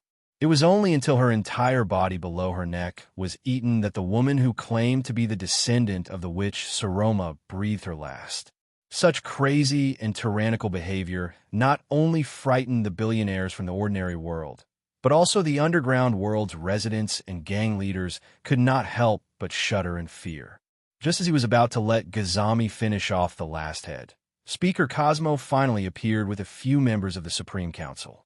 He frowned and shouted, "Damn it! What are you doing?" "What am I doing?" "Of course, it's to eliminate the traitor who dares to go against the council. This woman claims to be a descendant of Saroma. Not long ago, she attacked a magical item shop in my territory and killed many people." Zhang Cheng shrugged nonchalantly and threw the head to the hellhound. He then bent down and washed the bloodstains on his hands in the sink. Chapter 563. A descendant of Saroma? Cosmo glanced at the head that the hellhound was gnawing on, his eyes showing doubt. Behind him, a guy who looked like an assistant seemed to have thought of something. He hurriedly took 2 steps forward and whispered a few words in his ear. Soon, the angry expression on the face of the president of the Supreme Council disappeared and was replaced by an indescribable complexity. After a full minute, he said, "Are you sure she's a descendant of Saroma?" According to the records of the council, every time a descendant of Saroma appears, it will bring endless turmoil, slaughter, and death. Her performance seems to be far from worthy of such a title. "I'm sorry, Mr. President. I'm afraid I can't give you a satisfactory explanation. But I guarantee that the one who has been stirring up the situation in New York recently is definitely this woman in front of you. In addition, I just read some interesting information from her mind. For example, several of her accomplices have set up an ambush, intending to snatch the dragon eggs from some guests after the auction. Zhang Cheng gave the information that made many people present feel uneasy with a smile on his face. This auction was different from the past, especially with a total of 20 dragon eggs. If something went wrong, it might trigger a chain reaction and even lead to a war in the underground world. For this reason, the Supreme Council of North America had already entered a state of alert in advance. No matter what, they would not allow anyone to cause trouble at this time. Oh, you know their plan. A glint flashed in the president's eyes. Zhang Qing nodded gently. That's right. In fact, this woman sneaked in as a mole. Before the auction ends, she will figure out who the dragon eggs are in the hands of, and then choose some of the weaker ones to attack. In order to ensure a successful attack, they even prepared a powerful magic item, half of a golden sundial that was once enshrined in the altar of the ancient temple of Apollo. What? Are these guys crazy? Where did they get such a dangerous thing? Hearing the name of the magic item, not to mention the lords, even the counselors were shocked with their eyes wide open. This was said to be the earliest time measuring tool in the world. It contained the supreme divine power of the ancient Greek sun god, Apollo. It only needed to be exposed to the sun for a few minutes to burn the enemy to ashes, leaving not even ashes behind. Just as everyone was discussing animatedly, Cosmo sized up the young man standing in front of him and suddenly asked with a faint smile, "You don't seem to be nervous at all?" "Nervous? Why should I be nervous? It's just half a sundial enshrined in the temple of Apollo." Zhang Cheng shrugged nonchalantly. With the magic crystal fragments, would he still be afraid of the sun? What a joke. When the magic crystal shards were fully activated, they could absorb all the sunlight within a radius of thousands of kilometers and store it as energy. It could even cause the land to be temporarily plunged into darkness at noon. Perhaps that half of the sundial was an extremely lethal weapon to others, but in his eyes, it was only an enhanced version of the charger. What arrogance! Since you don't think the golden sundial is a big deal, why don't you take care of them? Senator Joanna, who had once caused trouble for Zhang Cheng, suddenly stood up and provoked him. Haha, I don't mind taking care of a few annoying little rats along the way. But the question is, what are the benefits? Don't tell me that you don't intend to give me anything in return for ordering me to kill them. I'm sorry, I might consider accepting such a request from a young and beautiful lady, but an ugly old hag like you can forget about it. You really make me lose my appetite. Zhang Cheng mercilessly used his poisonous tongue to mock the other party. Even though he wasn't sure of the reason yet, he could feel a strong hostility from this old woman in front of him. He had always followed two basic principles when dealing with his enemies. The first was to completely destroy them physically, and the second was to completely destroy their souls. You're asking for death. Joanna was clearly enraged. She raised her hand and began to gather magical energy, attempting to cast some unknown offensive spell. But what was interesting was that before the spell was ready, Gazami took the initiative to jump out and activate his innate ability, Spell Lock. In an instant, the female counselor was hit by the terrifying magical energy, and her wrinkled face turned purple. Then, she spat out a large amount of dark red blood, and her entire body trembled as if she was about to collapse. Can I use the excuse of self-defense to kill her? Zhang Cheng turned around and asked Lafren. The latter shook his head gently and replied meaningfully, "No, you can't. According to the rules, you're a secondary counselor, and under no circumstances are you allowed to kill a counselor of the Supreme Council. Of course, if your pet accidentally loses control and bites you to death, that's another matter." When the other two counselors heard this, the muscles on their faces couldn't help but twitch slightly. No one was a fool. Anyone with a little understanding would understand that Lafren wasn't stopping Zhang Cheng from killing Joanna at all. Instead, he was telling him how to humiliate his enemy without breaking the rules. Zhang Cheng, who understood tacitly, quickly kicked the hellhound and pretended to panic as he shouted, "Oh no, my dog is out of control. Get out of the way." As an evil and cunning member of the Burning Legion, how could Gazami not know what his master meant? He opened his bloody mouth and pounced forward.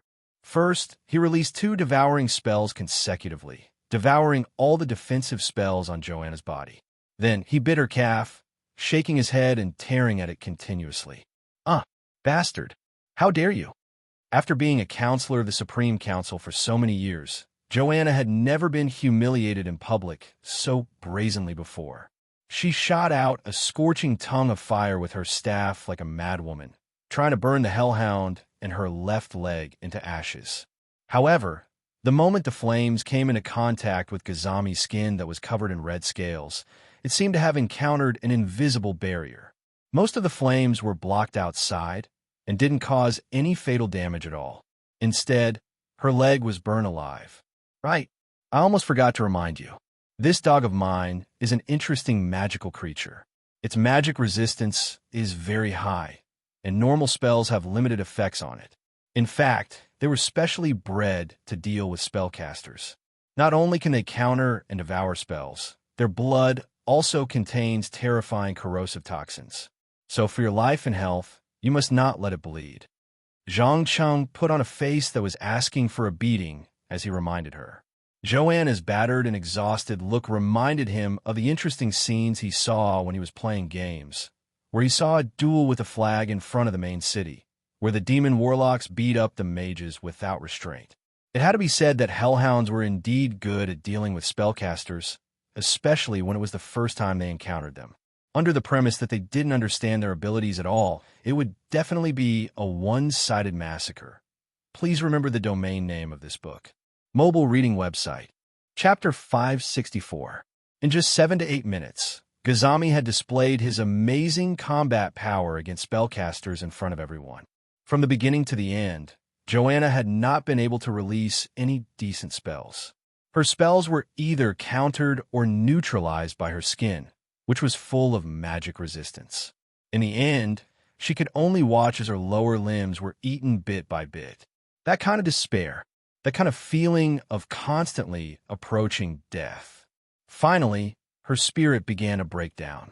She could not help but shout to the people behind her for help. "Cosmo, help me. I can help you. But due to your terrible performance today, you have to resign from your position as a member of the Supreme Council." The president touched his chin and put forward his conditions calmly. Long after the auction of the first batch of potions, he had been thinking about how to win over this newly promoted master alchemist. Now, he seemed to have a good choice. What? Joanna obviously did not expect that the other party would take advantage of the situation. She hurriedly looked at the others, only to find that no one was willing to speak up for her, and no one showed any intention of helping her. Obviously, she had been abandoned by the other 12 members of the North American Supreme Council like garbage. She was no different from those members who had been eliminated before. Perhaps many residents of the underground world thought that the members of the Supreme Council were high and mighty, holding unimaginable power.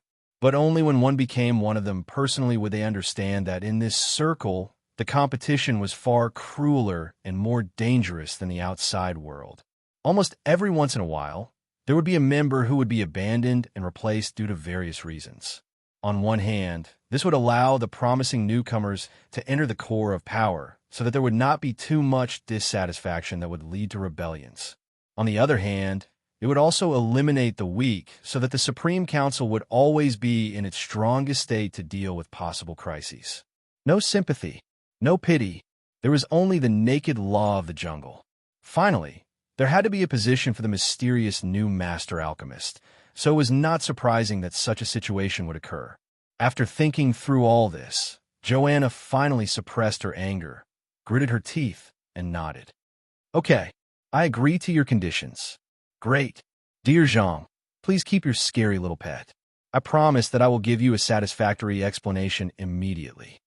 Cosmo turned around and hinted meaningfully. "Gazami, come back." Without saying a word, Zhang Cheng waved at the hellhound. Through his psychic ability, he could almost guess what the chairman wanted to do. Cosmo was undoubtedly very satisfied with such an attitude. He simply snatched the sapphire ring that represented the highest council from Joanna's hand and opened his arms, before he said unhurriedly, "Everybody, I believe all of you have already realized this from the auction just now. That was right. After decades, a true master alchemist has finally appeared in North America. According to the ancient tradition, the council must prepare a seat for this master alchemist to ensure that he won't be pulled away by other forces. Who is he? A female counselor who looked to be in her 40s and was adorned with all kinds of trinkets asked cautiously. Don't worry, Laura. I was just about to announce this. The chancellor gave Zhang Cheng a calm look, then handed the sapphire ring to Zhang Cheng. Welcome to us, respected master alchemist. From now on, you are one of the 13 members of the North American Supreme Council, the supreme ruler of New York. It's him? How is this possible? Mr. Chancellor, did you make a mistake? This Asian is less than 30 years old, right? For a while, everyone began to talk about it, and the voices of doubt were getting louder and louder. Mistaken? No. This news was told to me by Lafren himself, and I believe that Zhang will prove it himself, won't he? A trace of expectation appeared on the Chancellor's face. As you wish. Zhang Cheng smiled slightly, raised his hand, and snapped his fingers gently. In an instant, the seawater in the bathtub on the entire top deck turned into a huge block of ice in less than a second, followed by a block of ice into a block of iron. In less than a minute, it was converted into more than 20 substances, including gold and diamonds that many people dreamed of. Such an efficient, fast, and large-scale mass energy conversion was undoubtedly something that only a master alchemist could do. Finally, in order to show his strength and uniqueness, he also created a palm-sized gravity puppet unique to the Marvel world, which directly changed the gravity, pulled the whole ship into the air, and then gently put it down. After doing all this, he asked in a half-hearted tone, Mr. Chancellor, is this enough? Of course, it's enough. I don't think anyone doubts this now. In addition, don't forget to get rid of those annoying little mice. I don't want to hear news of a guest being robbed. Because from today on, New York is your territory, and you have an obligation to guard it. The Chancellor smiled and winked, ignoring the loser who fell to the ground from beginning to end. No problem. I promise that they won't make any waves. After that, Zhang Cheng looked at Joanna's eyes full of hatred and put on the ring that symbolized his identity on his finger. Congratulations, my friend. Lafren was the first to lean over and offer his blessing. Me too. It's a blessing for the entire North America to have a master alchemist. Welcome. If you don't mind, can you give me a list of advanced potions that you can concoct? I hope I can find some time to ask you to customize some potions in private. Price is not a problem. For these members who came forward to congratulate him with a strong purpose, Zhang Qing only maintained the most basic etiquette, and from beginning to end, he did not win any of their requests. Because he knew that if he promised someone today, there would be more people coming to him tomorrow. Most of the time, people's desires were endless, and as long as they saw even the slightest opportunity, they would not easily give up. After everyone turned around and left, Lafren teased in a playful tone, How does it feel to be a member of the Supreme Council? I don't feel anything. For what we are planning, mere power, fame, and status are just insignificant embellishments on the Great Road. Zhang Cheng replied straightforwardly.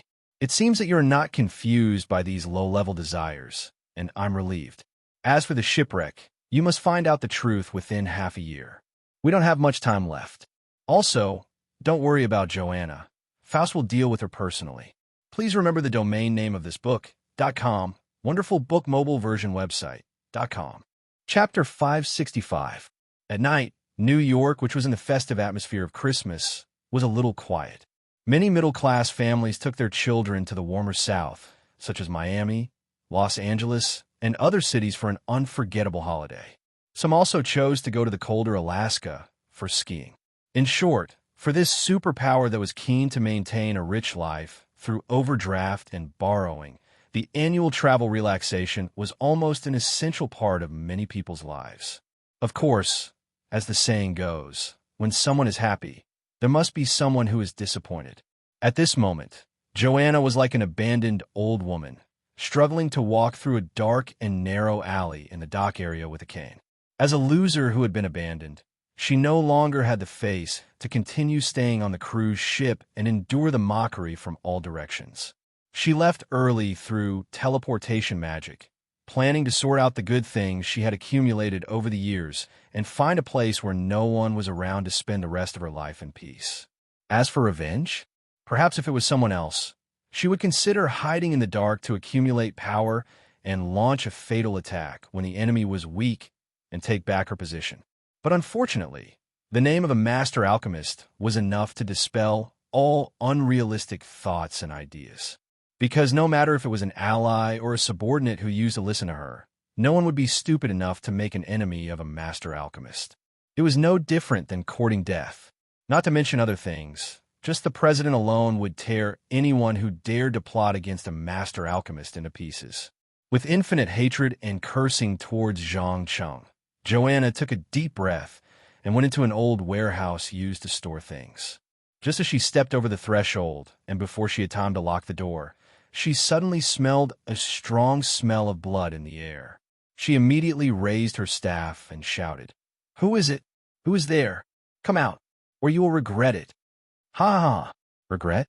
Accompanied by a burst of unscrupulous laughter, a pale man walked out from the darkness. He was none other than Faust, who had rushed all the way from Europe.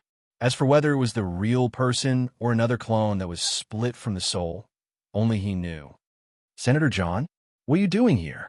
Joanna subconsciously frowned and called out the pseudonym that the other party was using. "Of course I'm waiting for you, my dear. I promised someone that I would bring your body back." Faust grinned, revealing a cruel and bloodthirsty smile. He didn't even give his opponent any chance to react and immediately activated the trap he had set up in advance. A strange dark green light flashed, and the entire warehouse was shrouded in a layer of eerie and terrifying death energy. Then, the meat mountain that was piled up by countless human and animal corpses on the ground began to change rapidly. It slowly merged together and formed an enormous monster that was more than 5 meters tall. Looking at this scene, even if Joanna was an idiot, she knew that the other party was here to kill her. She quickly cast a defensive spell and roared furiously. "Damn it! What did he give you? You actually managed to get a member of the European Supreme Council to kill me? Benefits? Hee hee, you're still in the dark, aren't you?" Faust clearly enjoyed the panic and fear on the other party's face. He shook his head meaningfully. "No, you're wrong. He doesn't need to give me any benefits at all. The reason I'm here is actually to fulfill my duty as an ally. Moreover, killing you is not difficult for me at all. Moreover, I could get a soul-bound corpse for free. Why not? Ally." Joanna sharply grasped the keyword. "That's right. I, Lafern, and Zhang have formed a close alliance for the beginning of every 1,000 years. Oh, I forgot to introduce myself. John is actually a pseudonym. My real name is Faust. That's right. I'm a lunatic who killed his way into the Vatican and destroyed the entire Angel Corps. Therefore, you definitely have no chance of winning. In order to reduce the pain and save some time, I suggest that you don't resist." As the last word was spoken, Faust suddenly raised his left hand and lightly fiddled with the air. In an instant, a silver shadow wrapped around Joanna's head. In less than a second, the old woman's face became incomparably gray. It was as scary as a dead person. Even though she desperately struggled and tried to release magic to get herself out of this predicament. Unfortunately, she did not know why. But no matter how hard she tried, she could not make even a single sound from her throat. She could only watch as the giant monster made of corpses slowly stuffed her into the corpse that was full of blood and maggots. Darkness, pain, trembling, despair. Slowly, Joanna stopped struggling and allowed those terrifying things to enter and change her body, polluting her originally pure soul. Time passed by minute. After a full 2 hours, she finally felt a faint light and fresh air again. But the interesting thing was that she no longer needed to breathe. Even a leg that was eaten by the hellhound had grown back. Her appearance had also returned to that of a beautiful woman in her 20s. Of course, apart from the fact that her heart no longer beat and her blood no longer flowed. It was obvious that she was already dead, whether physically or spiritually. The faint energy of death was constantly emitted from the hole in her soul, causing the already cold environment to drop by a few degrees. Wherever she walked past, a thin layer of ice would immediately condense. Awesome! Yet another perfect masterpiece. Come, come, greet your creator and master. Faust hooked his finger. Although Joanna still retained her memory, she found that she could not resist the order of the other party at all. She could only walk forward obediently and kneel down on one knee. She used an extremely low and hoarse voice to greet the other party. Supreme Master, your servant is at your beck and call. Very good. I like obedient servants. Let's go, it's time to leave this place and give my little ally a surprise. After saying that, Faust lightly touched the quaint obsidian ring on his finger. In the blink of an eye, the two of them disappeared into thin air. Not long after they left, the giant monster that was more than 5 meters tall exploded with a bang, turning into a pile of rotten flesh that emitted a pungent smell. Following that, it slowly rotted and dried up. Finally, only a small amount of dirty dust was left. Perhaps even the cleaning staff in charge of cleaning would not recognize that these were traces left behind by some human and animal corpses. Please remember the domain name of this book, .com. Wonderful Book Mobile Version Website, .com. Chapter 566. Congratulations, Mr. Councilman. I'm the Lord of Buffalo City in New York State. I'm very honored to be under your rule. A super fat man with a waist 3 times the size of a normal person knelt down on one knee and kissed the ring that represented the highest authority in North America. Thank you. Please keep in mind that I am a person who hates trouble. As long as no one causes trouble for me, I won't cause any trouble for him. Do you understand? Zhang Cheng hinted with a smile. In fact, he couldn't remember how many people he had said this to at the banquet, nor did he remember how many people had deliberately approached him. However, he was very sure of one thing, and that was that his position in the underground world was different from before. This was especially so for the lords of New York State, who were used to being free. Their eyes were more or less filled with respect and fear. Obviously, they had all heard about the purge in Brooklyn and knew that this new ruler was not a soft-hearted person.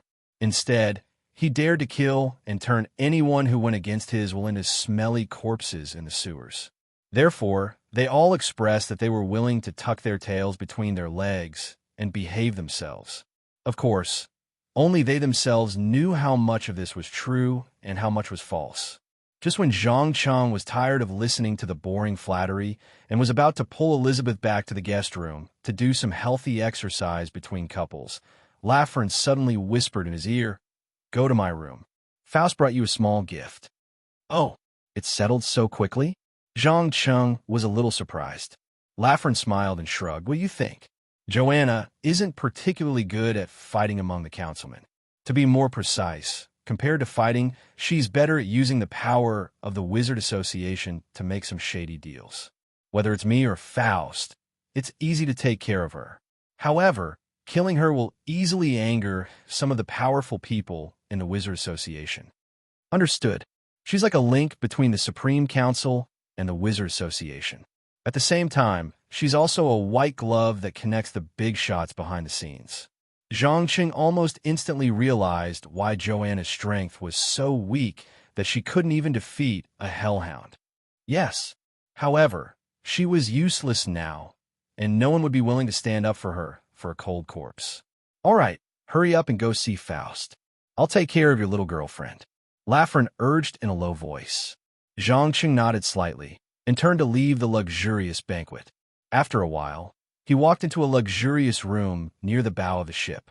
As soon as he entered the door, Faust, who had been waiting for a long time, pointed at Joanna, who had been turned into a soul-bound corpse, and asked, "How is it? Are you satisfied with my work? A living corpse with complete memories, thoughts, and spellcasting abilities?" Zhang Cheng's eyes shone with a strange light. Although this technology was not as perfect as the Lich of the Pharaon continent, it was much simpler to make. As long as enough living people were killed, an army of undead could be formed very quickly. Moreover, it was an army of intelligent undead. That's right. You might not believe it, but this technology was born out of the self-proclaimed angels of light and justice in heaven. They were no different from the demons in hell. They were all trying to use the souls of mortals to strengthen themselves. They even created a few interesting little bastards. Unfortunately, before they could get the results they wanted, the entire experimental site was completely destroyed by me. However, from a technical point of view, there were indeed many redeeming qualities. All I did was change the energy from holy to death. Faust obviously had an inexplicable hatred for heaven.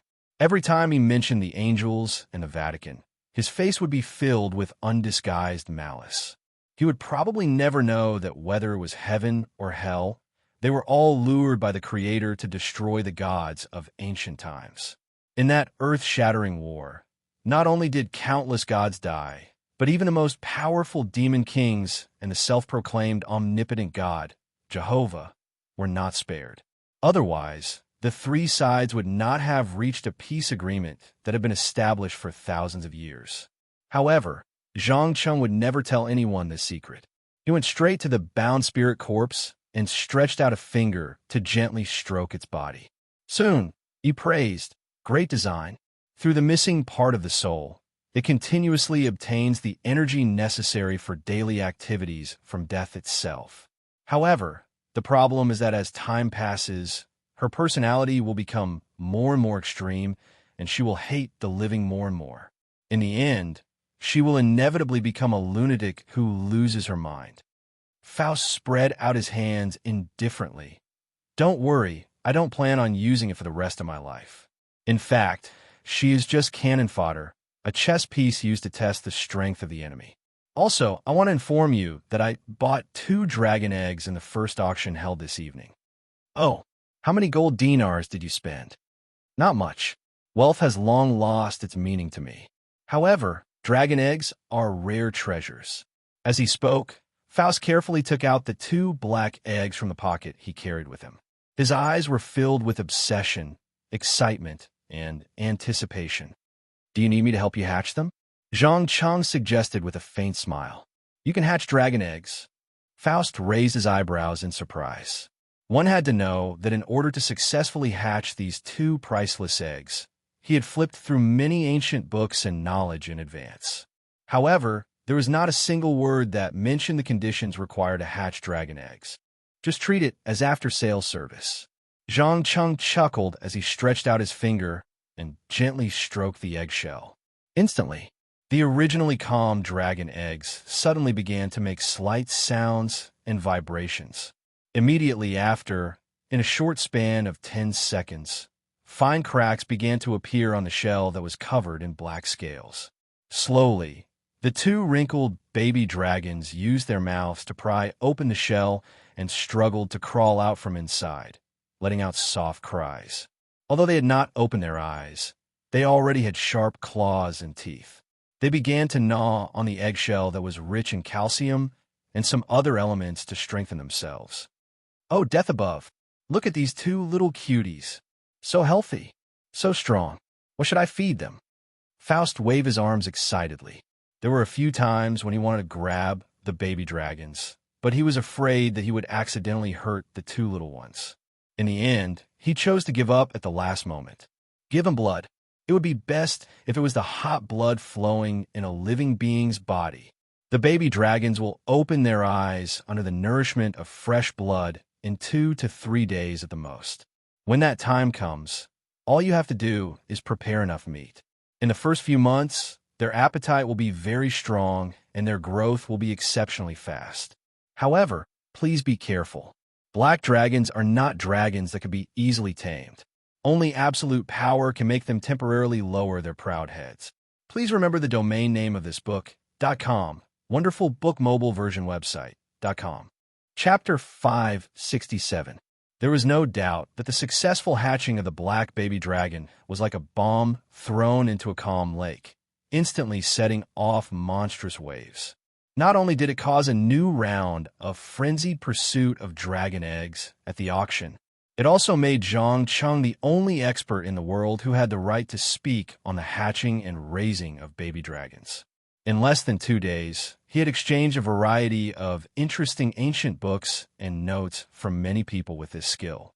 Those guys who were happy with the baby dragons did not understand that these black dragons from the world of Azeroth were not something that ordinary people could control. Once he changed back to the body of a divine black dragon, all the baby dragons would immediately betray their master and even launch a fatal attack in the back. However, Zhang Cheng did not intend to change his body in the short term. Instead, he was prepared to let the power of creation continue to take root in his original human body and continue to grow. As the annual auction entered the last day, he hid alone in the room and carefully took out the black stone that he bought a few days ago for 5,000 gold dinars. He chuckled and muttered to himself, "It's time to create an alchemy stone that belongs to me." As soon as he finished speaking, countless runes the size of rice grains began to be carved one by one on the surface of the black stone that was the size of a pigeon egg.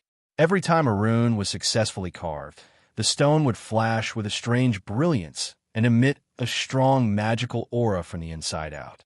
Obviously, this was not an ordinary stone, but a highly concentrated crystal that was completely formed by the convergence of magical energy, just like the red meteorite in the world of Song of Ice and Fire.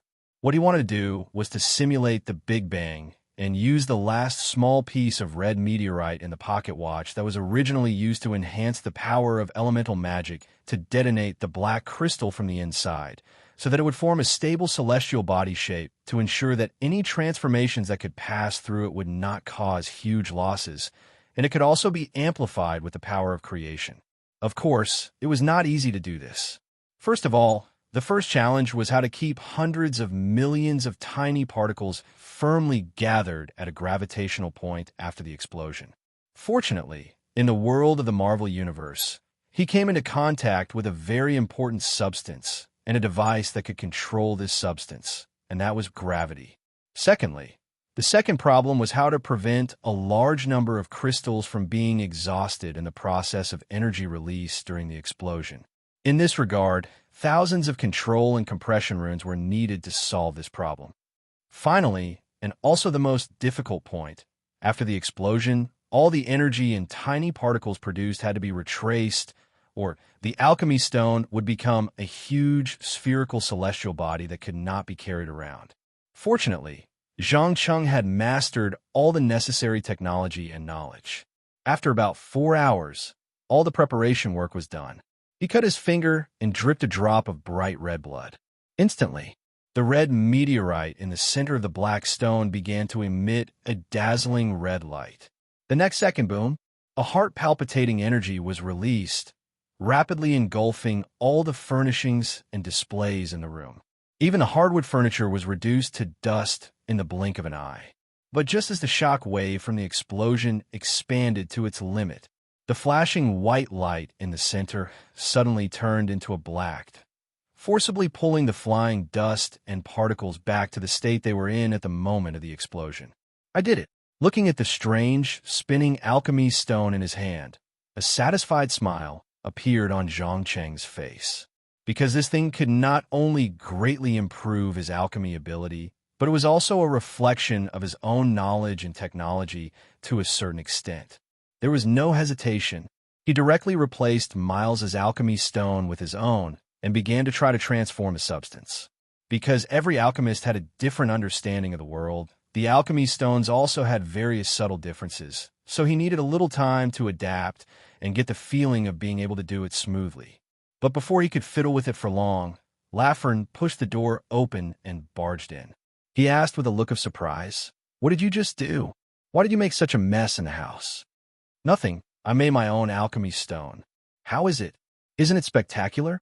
Zhang Cheng did not try to hide it and raised the little thing in his hand that was constantly flashing with a luster. "My God, unbelievable." Lafren's eyes were completely attracted to the alchemy stone that was constantly spinning like a celestial body in the universe. He bent down and carefully observed it. After a few minutes, he raised his head and sighed. More than 100 years ago, an alchemist friend of mine once said that if you want to know the true level of an alchemist, you can get the answer by looking at the alchemy stone that the alchemist made. Because the alchemy stone is not only a reflection of the alchemist's skills and strength, but also reflects the soul that is hidden in the depths of their heart. So you can see my soul in it? What does it look like? Zhang Cheng asked with great interest. Magnificent, grand, ambition that ordinary people can never reach. Similarly, your intelligence and ability are worthy of such ambition. Lafern praised with a smile. If before he still had doubts about the alchemy skills of the young man in front of him, now all that was left was admiration and respect. In the history of the Parliament, there had never been a 30-year-old master alchemist. Not to mention 30 years old. Even 40 years old alchemists were rare. Most alchemists were in their early 50s when they became master alchemists. But now, someone had broken this common sense and displayed unparalleled talent. It could be foreseen that it would not be long before this rising star would inevitably surpass all alchemists and become the supreme king of this field. Thank you. Zhang Cheng smiled and nodded, accepting the other party's compliment. Oh, I almost forgot to ask. Why did you suddenly barge into my room? Is there something urgent? Yes. According to the plan, after the last auction, the cruise ship will return to New York Harbor. Faust wants me to ask you if you want me to deal with those little rats hiding in the dark. You must know that Apollo's golden sundial is not an ordinary magic tool. Even if we were to be hit by it, we would be severely injured. Lafern warned with a serious face. After all, he did not want to see the most important ally in his future plans die. If that happened, it would be difficult to find a second ally. Hee. Thank you for your kindness. But don't worry, I am 100% sure that those things will not be a threat to me. Zhang Cheng gave a straightforward guarantee. Chapter 568. Woo, woo. Accompanied by a low whistle, this luxury cruise ship under the name of the Supreme Council finally slowly entered New York Harbor, completing its important annual mission. When the ship completely stopped, these lords and counselors from all over North America hugged each other and said goodbye, ready to embark on the journey home. There were even some rich guys who simply asked their subordinates to pick them up in simple propeller planes or helicopters. For a moment, the loud noise of the engine was endless. Zhang Cheng didn't rush to get off the ship, but stood at the bow and silently observed the surrounding movements. According to the information he got from a mind of the woman named Zoe, her accomplices were lying in ambush near the harbor, waiting for an opportunity to attack a buyer who bought the dragon egg, and then escape with the help of New York's complicated underground system. He had to admit that if it was someone else who didn't know, the chances of these guys succeeding were very high. Because New York's sewers were not ordinary places, it could be said that after hundreds of years of repeated modification, reconstruction, and addition, it had become the most complicated maze on Earth. Once someone escaped, even if the pursuer had a complete and detailed blueprint, they might get lost. Especially several sections of the abandoned subway lines. It was simply the home of homeless people. Their identities and names were not even on the UA government's population statistics list. Trying to find a few attackers in such a messy place was tantamount to daydreaming. Just as Zhang Cheng expanded the range of his psychic ability to the limit and patiently waited for the enemy to attack, a black limousine in the distance suddenly rose into the air with a bright flash of fire. It flew directly into the air, followed by a deafening explosion that reverberated over the pier. Boom! Who's in that car? He asked without looking back. Virgil, the current patriarch of the Marcus family. Cosmo answered without thinking. As the president of the Supreme Council in North America, his mind was filled with the list of all the important families and personnel under his command. He could recognize who was in the car at a glance. Oh, Marcus? They didn't leave? Zhang Cheng raised his eyebrows slightly in surprise. He had extorted a large sum of money from the other party. Under normal circumstances, such a person who boasted a noble bloodline would never buy the things he provided to the auction, even if they didn't retaliate. Leave? Ha ha! No, my young friend, you underestimate the magnanimity of these ancient families.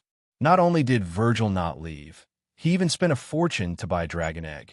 It's just that he didn't ask you to incubate it for him. How about it? Do you want to wait for a while before making your move? Cosmo was obviously not a good person, as he suggested with a faint smile. Even a blind man could tell that the bandits who launched the attack had not only prepared a powerful magical item like the golden sundial, but also used a large number of firearms in order to succeed in one strike. Disregarding everything else, just that shot just now was definitely the power of an RPG rocket launcher. Fortunately, the black sedan was a custom-made, high-strength, bulletproof, explosive version. Otherwise, the people in the car would have been half-crippled even if they didn't die. In addition, after the explosion, they did not immediately approach the car. Instead, they set up their 20mm Vulcan cannons and fired without saying a word. It was exactly like a scene from a Hollywood movie. It was estimated that after a while, even the car and people would be torn to pieces by the metal storm. Don't assume that the residents of the underground world have superpowers, so they aren't afraid of firearms. In fact, they weren't afraid of small-caliber pistols or civilian weapons. As for real military anti-material sniper rifles, large-caliber machine guns, large-caliber cannons, cruise missiles, and high explosives, apart from a few powerhouses standing at the top of the pyramid, most people wouldn't even last a few seconds. Even with Zhang Cheng's current strength, if he were to eat a nuclear warhead head-on, he would be burned to ashes by the high temperature of over 100 million degrees Celsius. Of course, he wouldn't stupidly eat a nuclear warhead. Once he discovered such a dangerous item approaching him, he would immediately choose to use magic to teleport away, or tear open a passage and throw the nuclear warhead into a crack where time didn't flow. Admiring the spectacular explosion and the Vulcan cannons in the distance, Zhang Cheng couldn't help but shake his head with a smile. Forget it. I'm afraid that if I wait any longer, the bandits will escape with the dragon egg. Just as he finished speaking, he raised his hand and lightly snapped his fingers. Ha! The next second, he moved directly from the deck several kilometers away to the center of the battlefield. Through the smoke in the air, he clearly saw two trucks, one in front and one behind, blocking the Marcus family's car in the middle. In the rear compartment of one of the trucks, there was a 20mm Vulcan Gatling cannon that should have been installed on a plane. The bullet was about the size of an adult's palm, and the shell was as thick as a little fatty's. Generally speaking, bullets of this caliber would even turn light tanks into sieves at close range, let alone bulletproof cars. But what was interesting was that although the black car was riddled with holes, it constantly flashed with a dark blue light, blocking the high-speed bullets. Clearly, the car's defense didn't just rely on the material and structure itself, but also the power of some protective magic. Save me. Save us quick. Virgil had undoubtedly noticed Zhang Cheng's arrival and immediately cried out for help. He was in a terrible state. Not only was his forehead bleeding, but one of his legs seemed to be pressed down by something, and he couldn't move at all. Give me a reason to save you. Zhang Cheng casually threw a body immobilization spell into the truck, temporarily stopping the frantic firing of the Vulcan cannon. Virgil took a deep breath and quickly said, I swear, as long as you save me, I'll give you a satisfactory explanation for Anthony's previous mistakes. At the same time, I'll allow you to enter the family's treasury and choose 2 items as compensation. Very good. I now understand why the Marcus family was able to take root in North America for hundreds of years. After getting the promise he wanted, Zhang Cheng turned around and waved his hand lightly. The powerful Vulcan cannon instantly turned into a ball of hot molten iron, wrapping around the 2 unlucky fellows who were hit by the body immobilization spell and burning them alive. The other attackers realized that the situation wasn't good and immediately jumped out of the car and ran in the direction of the pre-planned sewer. One of them seemed to know some kind of illusion spell, and in just a few seconds, he was able to replicate hundreds of identical images, making it impossible to determine which one was real and which one was fake. Unfortunately, Zhang Cheng already knew of their plan. After roughly scanning the surrounding entrances to the sewer, a mocking smile appeared on his face. Please remember the domain name of this book.com. Wonderful book mobile version website.com. Chapter 569. Homie, did you get the item? An old man in his 50s roared at his companion as he ran. He knew that what he had done today was tantamount to provoking the council's most sensitive nerves. What awaited him would be an endless bounty and pursuit. If he couldn't complete the mission after paying such a heavy price, it would be a huge loss. Ha ha, don't worry. We got it. Not far away, Another guy raised the safe in his hand and cracked a maniacal smile. Awesome. Quick, go to the nearest sewer. Once we're done with this, our souls will be saved. Right? What about those retired soldiers we hired? You didn't tell them the entire plan, did you? No, they don't even know what we're robbing. They're happily carrying a chest full of gold dinars, planning to ditch us and take all the gold coins for themselves. Heavens, you're really bad, but I like it. Just as the two were excitedly venting their emotions, they suddenly discovered that the sewer cover they had pried open to escape from would not open for some reason. F***CK. What's going on? The old man asked through gritted teeth. SH**T. How would I know? I personally checked it 2 hours ago, and it was still fine.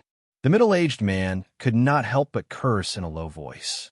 After all, they had already designed the entire escape route.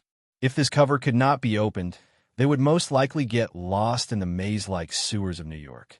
Staring at the motionless sewer cover, a nervous expression quickly appeared on the old man's face. What do we do now? I don't know. In any case, it's definitely not safe to walk on the streets. I believe you should know best how terrifying the council's control over the world of ordinary people is. I estimate that in at most half an hour, our pictures will appear on the 24-hour news. The middle-aged man clenched his fists tightly, sweat dripping from his forehead. He did not dare imagine how much torture he would have to endure if he was captured by the council. At that time, even death would be an extravagant hope. Even more terrifying was that because he had signed that terrifying contract, once he died, his soul would be pulled into hell and become a plaything in the hands of the demon lord. Damn it, get out of my way. Realizing the urgency of the situation, the old man didn't care if ordinary people would see his supernatural power. He took a deep breath, and the muscles of his right arm suddenly swelled, forming an exaggerated proportion that was completely out of sync with his body, attracting the attention of passers-by. However, he didn't care about these ordinary passers-by. He raised his arm and smashed it down. Bang! Accompanied by a loud noise, the thick and sturdy metal cover suddenly deformed and flew more than 10 meters along the road. Oh my God! Darling, tell me, this isn't my hallucination. A young girl exclaimed in shock. The white young man standing next to her couldn't help but shudder. He quickly responded, no, this was definitely not a F***king hallucination. You can pinch me if you don't believe me. F***ck. It hurts. Before he could finish his words, the young lady reached out and pinched his thigh. Who are they? A super soldier secretly researched by the military? I knew the bastards in the U.S. government had been secretly working on biochemical weapons behind the backs of the taxpayers. That's right. That bunch of shit even experimented with radiation on pregnant women and children. For a while, many passers-by were discussing what this scene meant and whether it involved some secrets that the Washington government was trying to cover up. After all, this was not the first time the U.S. government had done this kind of thing. Not to mention the infamous radioactive experiments, bacterial experiments, and cancer experiments that were conducted on its own citizens between 1945 and 1960. Just a scandal that occurred more than a decade ago in a public aid agency where the sick and poor were used to test various drugs was enough to make many people tremble in fear. Noticing that more and more ordinary people were gathering around, the old man immediately pulled his companion and quickly jumped through the entrance. Because he was in such a hurry, he didn't notice that a cloud of almost transparent gas was following closely behind. Run. Run desperately. In order to escape from this place as soon as possible, the two didn't dare to stop for a moment. They ran for at least 4 or 5 kilometers in one breath before they stopped to catch their breath. After a full minute, the middle-aged man seemed to feel that they were temporarily out of danger. He raised his hand and shot out a hot flame, burning the electronic lock on the safe, and took out a black dragon egg from inside. Looking at the little thing with a bumpy surface covered with scales, he immediately raised his head and said to his companion, "A long delay means trouble. Let's take advantage of this time to understand the contract. This way, even if we are caught by the Parliament or the Marcus family in the future, we'll just die. It's much better than our souls falling into hell." Okay, but if you want to summon the devil, you'd better be quick. I don't think the North American Supreme Council will give us much time, the old man reminded without hesitation. Don't worry, I thought of this a long time ago. I prepared all the necessary things for the summoning in advance. With that said, the middle-aged man quickly took out candles made of human oil, a small bottle of black goat blood, 2 pieces of parchment drawn with mysterious symbols, and a few baby-sized skulls from his backpack. After putting everything in the right position, he immediately raised his hands and chanted in a low and hoarse voice, "Great Lord of Hell, dominator of pornography and sex, the Supreme Nissa, your humble servant is here to call upon your name and present you with the highest level of sacrifice." As the chanting became faster and faster, it became more and more urgent. The candle made of human fat on the ground suddenly began to flicker violently. After about a few seconds, the black goat blood jumped out of the container on its own. As if it had gained life, it drew a strange, 6-pointed star pattern along the ground. Then, the baby-sized skull turned into bone powder on the spot. Under the guidance of an unknown force, it slowly condensed into the image of a devil. She was obviously a female, about 2 meters tall, with 2 sharp horns on her forehead and a slender tail behind her buttocks. Although she was not as strong as the male demons, she still exuded an indescribable temptation. This was especially true for her extremely exquisite face. It was as if one would be unable to extricate themselves just by looking at it. Coupled with her golden ratio body, even those who had lost their ability to fight would be unable to help themselves from regaining their masculinity. However, after this female devil appeared, she did not pay attention to the person who summoned her. Instead, she looked at the shadow not far away, licked her red lips, and teased in a seductive voice. "Interesting wizard, since you're here, why are you hiding?" Chapter 570. I'm sorry. Since your servants have been acting very nervous, I don't think they will welcome me to join this interesting party. Accompanied by a relaxed and joyful teasing, the almost transparent air mass quickly turned into a solid entity, and finally, Zhang Cheng himself walked out. Without a doubt, he had just transformed his body into a spiritual state and quietly followed the 2 robbers, wanting to see who was hiding behind the scenes and plotting everything. But what he didn't expect was that the one who appeared in the end was actually a female demon from hell. "Oh, you didn't seem nervous at all when you saw me, nor did you show any strong desire. This makes me a little curious. Who exactly are you?" The female demon, known as Nissa, stood on her goat hooves and circled around the young adept in front of her with great interest. Although she was a female, her status in her own race wasn't too high, and she was only a subordinate of the demon king of lust. Her territory was so barren that there were only a few mortal souls in a year. But no matter what, she was a demon lord, a powerhouse who had obtained an exclusive domain, at least for mortals. Who I am is not important. What's important is that your servants directly attacked the guests who came to participate in the Supreme Council's year-end auction. This is a serious violation of the agreement and provocation. Now you have 2 choices. One is to hand them over to me, and the other is to cover for them and then choose to go to war with the council and be on the council's blacklist. Tell me, what is your choice? Zhang Cheng obviously didn't intend to talk too much nonsense and directly gave an ultimatum. After all, to him, a demon whose body had yet to enter this world was really uninteresting. When Nissa heard such a threat, a series of negative emotions such as bloodthirst, cruelty, and cunning instantly burst out from her eyes. But in the blink of an eye, they disappeared without a trace and were replaced with a mocking expression. "Oomph.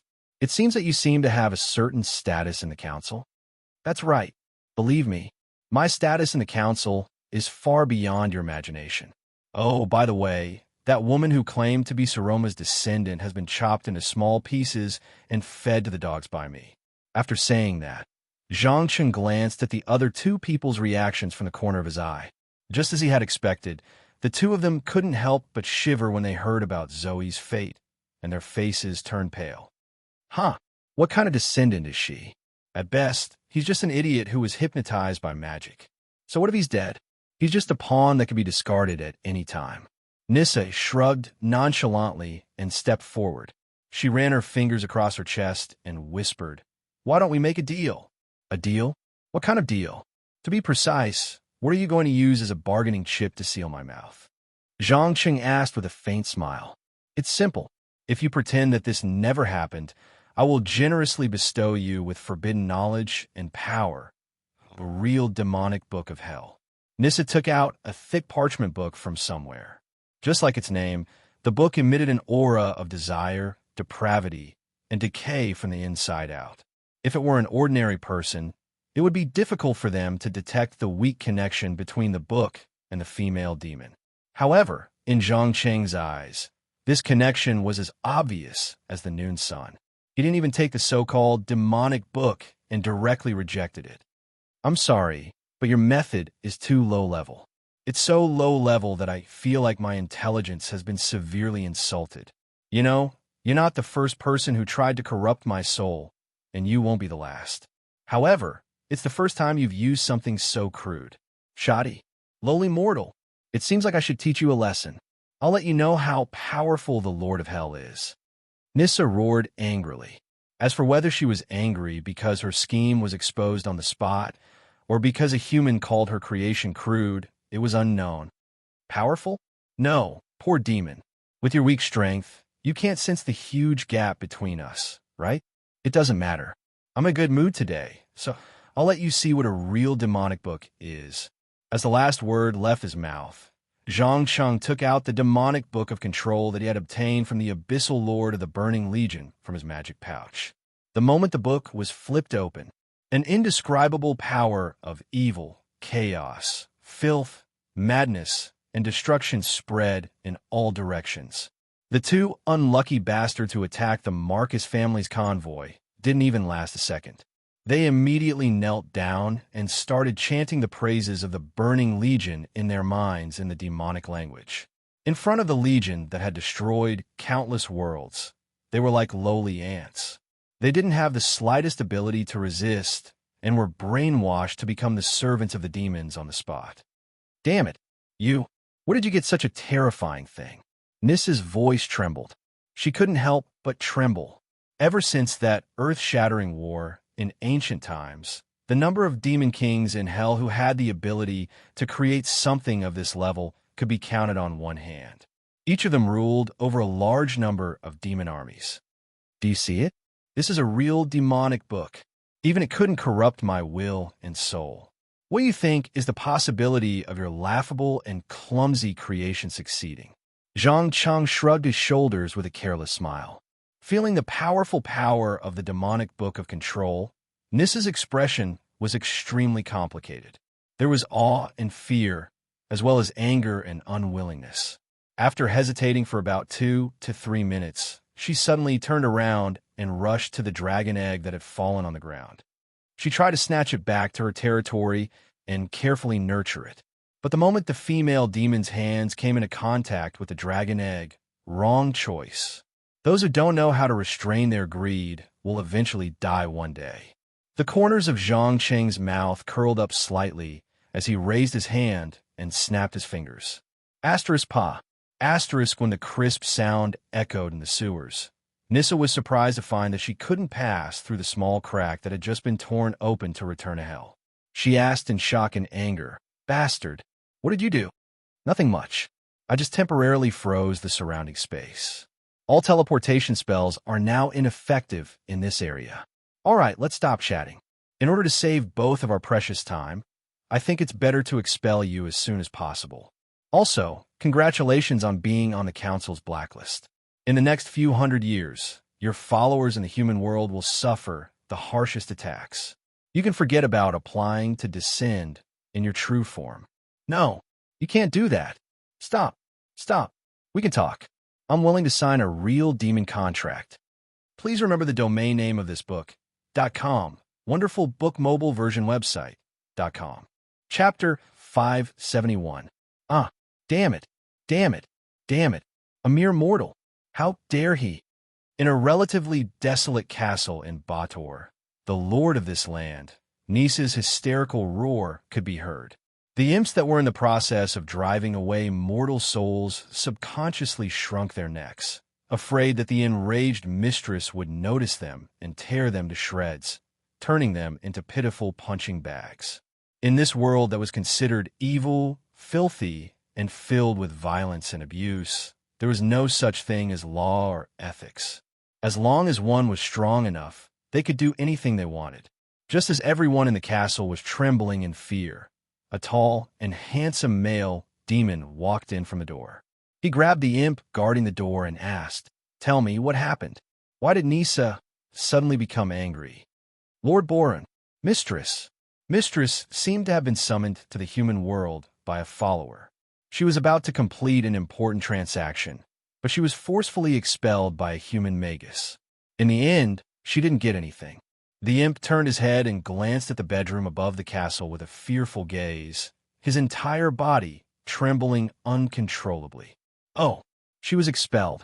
The corners of the male demon's mouth curled up, a playful smile appearing on his face. He was none other than the demon Boron who had signed a series of unequal treaties with Zhang Cheng.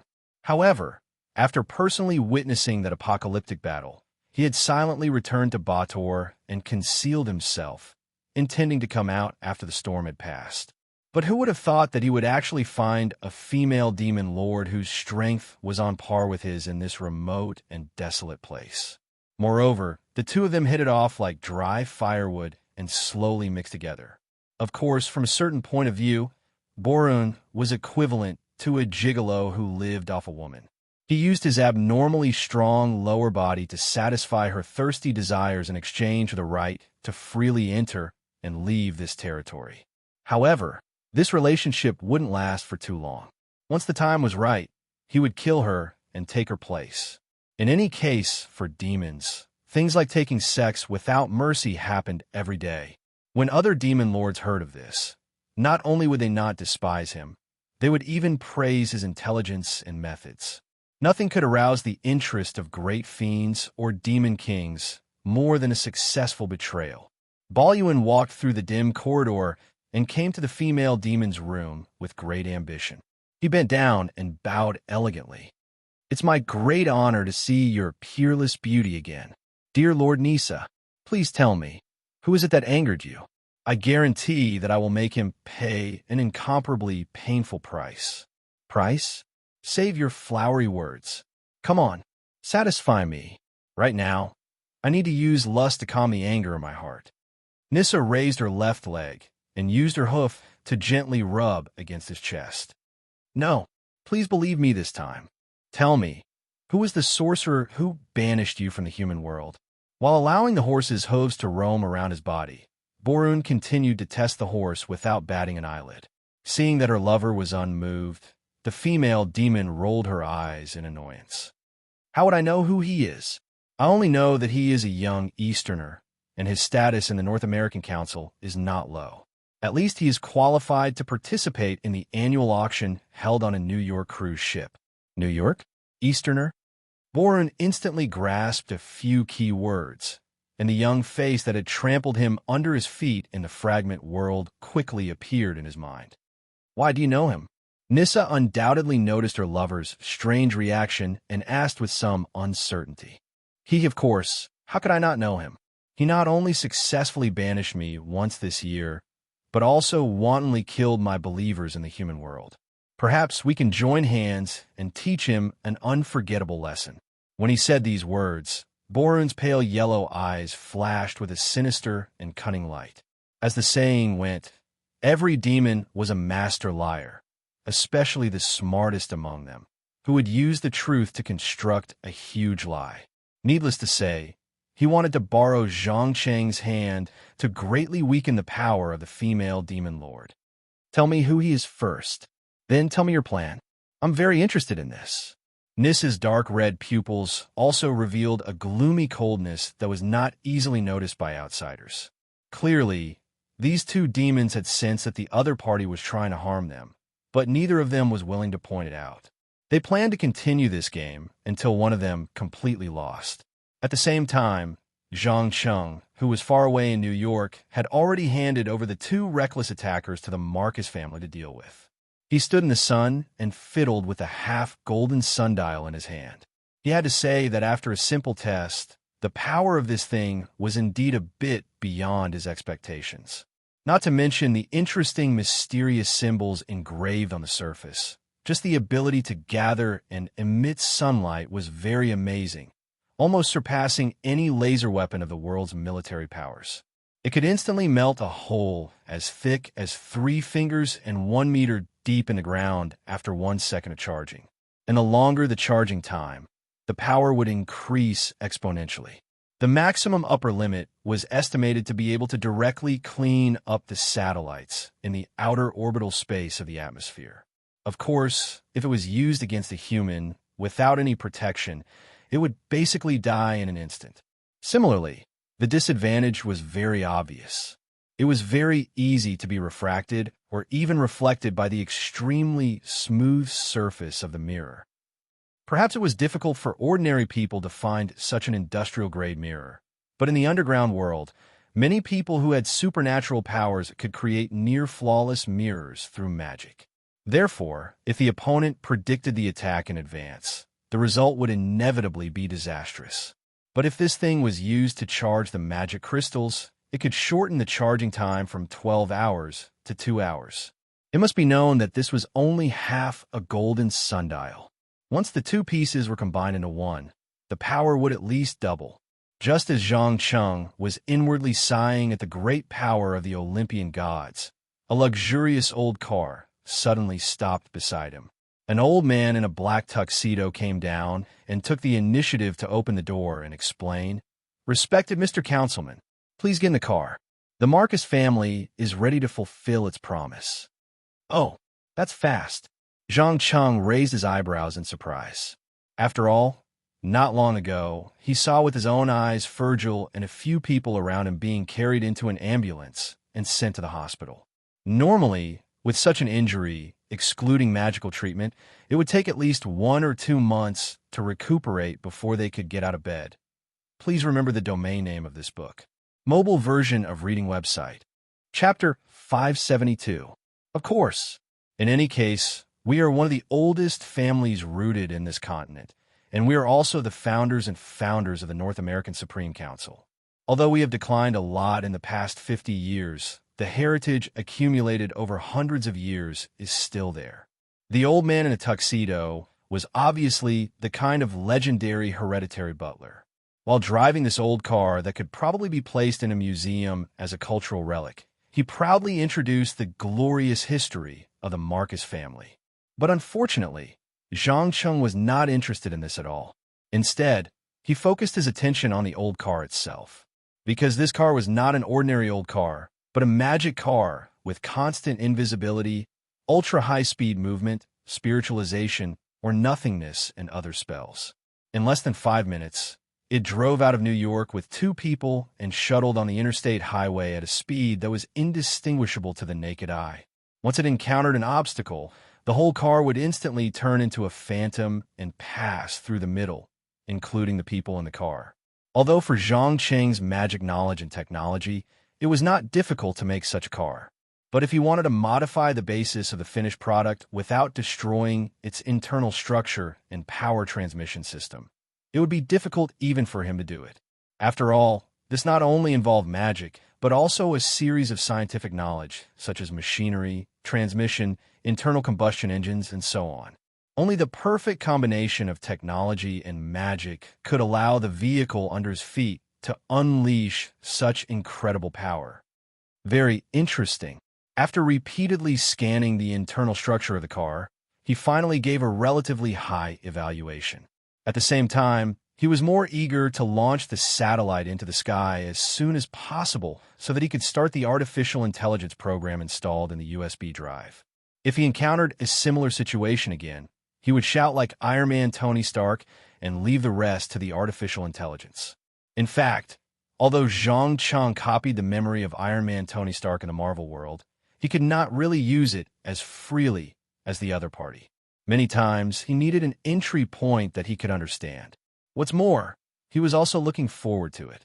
If he taught all his magic knowledge to artificial intelligence, combined with the authority of the power of creation, Could he really cultivate a perfect creation that perfectly combined technology and magic? Just like many talented scientists and mages, he eventually set his sights on creating a perfect creature. One must know that destruction was always the easiest thing to do. Even the destruction of a planet or a world could not truly reflect a person's true level of knowledge and technology. But creation was different. Creation was a complicated and delicate task. It was especially so when it came to the creation of life. Even the slightest flaw in the theory and process would be magnified dozens or even hundreds of times in the end. Unless one did not have the ability to do so, no one could resist the temptation of creating a life with their own hands. That kind of unparalleled sense of accomplishment was something that those who had never experienced personally would never understand. Just as Zhang Cheng was thinking about what kind of life form he should create, the old car finally drove into a tall castle located somewhere in North America. After the car came to a complete stop, a middle-aged woman in a black and white maid uniform took the initiative to open the car door. She bent down and made an inviting gesture. "Mr. Zhang, welcome to Cheryl Castle. Please follow me. Lord Virgil has been waiting for you. Lead the way. This way, please." Under the guidance of the unknown maid, the two of them quickly passed through a garden filled with large amounts of magical plants and soon arrived at a simple study filled with 17th century style. Virgil, who was sitting on a wooden chair, immediately stood up and greeted with a smile when he saw the arrival of the guest. "Good afternoon, North America's highest council member, as well as the world's youngest master alchemist. First of all, please allow me to represent the Marcus family to thank you for lending a helping hand at such a crucial moment." "You're welcome. After all, you've paid the corresponding price." Zhang Cheng shrugged nonchalantly. It was clear that, judging from this old fox's unharmed body, he most likely received magical treatment or drank some kind of magical potion. The price is the price, and the gratitude is the gratitude. They cannot be mixed together. Here, please take a look. This is the explanation I promised you." Saying this, Virgil handed over a piece of parchment filled with tiny words. Zhang Cheng took it and skimmed through it. He discovered that this was a list of inheritances with magical effects. Only the members of the Marcus family whose names were written on this piece of paper had the qualifications to inherit all of the family's assets. Otherwise, they would suffer a terrifying curse. The name that originally belonged to Anthony had already been crossed out and replaced by another person called Cullen. After understanding this, he casually returned the parchment and asked with a smile, "You revoke the inheritance rights of your beloved son?" Virgil replied without hesitation, "That's right. Anthony made a mistake, a huge mistake that a qualified successor should never make. After he recovers, I'll send someone to send him to Canada to take care of some business there. He will never appear in front of you again. Of course, if you're still not satisfied with this, I'll order his death." No need." Zhang Cheng lightly shook his head. "It's just a small conflict between us. It's not to the extent that a father would kill his own son. Perhaps you won't believe it, but not long ago, I fell into a state of extreme insanity. I would often do some extreme actions for small reasons. Anthony was just unlucky to run into the muzzle of the gun. Fell into insanity?" Virgil's eyes revealed a trace of curiosity. "Yes, I'm talking about true insanity. Your mind is filled with the emotions of slaughter, destruction, and brutality. You don't even need to close your eyes to hear countless cries of pain and despair. Doomsday scenes constantly appear in front of your eyes. But what's interesting is that all of this doesn't make you feel pain. Instead, it's like the most beautiful and moving music in the world. Of course, it's hard to describe it accurately with just words. Why don't I let you experience it a little?" As the last word left his mouth, Zhang Cheng suddenly took out a small bottle of dragon blood from his magic pouch without any warning. He pulled out the cork and chanted a shaky incantation. Instantly, all of the dragon blood surged forward. It directly surged into Virgil's body. In just a few short seconds, he felt all sorts of terrifying thoughts appear in his mind. Moreover, there was a seductive voice that constantly whispered and bewitched him. Gradually, he lost himself and his rationality. There was only one thought left: slaughter and destruction. Please remember the domain name of this book.com. Wonderful book mobile version website.com. Chapter 573. Kill, kill, kill. Virgil's eyes were covered in a layer of blood red. His entire body was trembling uncontrollably, and his magic energy was surging. It was as if he would lose control in the next second and rush out to kill everyone in this ancient castle. Just as his last thread of rationality was about to snap, he suddenly heard a soft snap by his ear. Instantly, all the madness, the urge to kill, and the whispers in his mind all disappeared. "How do you feel?" Zhang Cheng asked with a smile that was not a smile. "You? What did you do to me?" Virgil took a deep breath. His eyes revealed intense fear and vigilance. He simply couldn't believe it. If he had really lost control and become a slave to slaughter and destruction, then what would happen to his family? Would it fall apart and fall into decline? Or would it be slaughtered to the last? The old fox felt a chill run down his spine when he thought of the scene of corpses strewn all over his home. Zhang Cheng put away the remaining dragon's blood in the bottle and replied with a smile, "It's very simple. I'll let you experience the state that I tried my best to achieve not long ago. Do you know? The saddest thing in this world is not being able to communicate and understand each other, resulting in a tragic disaster. I believe that after experiencing the feeling of being immersed in destruction and slaughter, you can definitely understand my extreme actions in certain situations, right? Of course, I can completely understand. Anthony's fate is his own fault, and he can't blame anyone else. I promise that the Marcus family will not hold a grudge over this. On the contrary, I believe that we can have a better cooperation." Virgil glanced at the dragon's blood that was emitting strong magic waves and carefully suggested, "Oh, tell me, what kind of cooperation is it?" Zhang Cheng raised his head with great interest. "In many ways. Firstly, as the oldest magic family in North America, the Marcus family has preserved many incredible alchemy recipes. You also happen to be a master alchemist. If we work together, we can monopolize the entire potion market.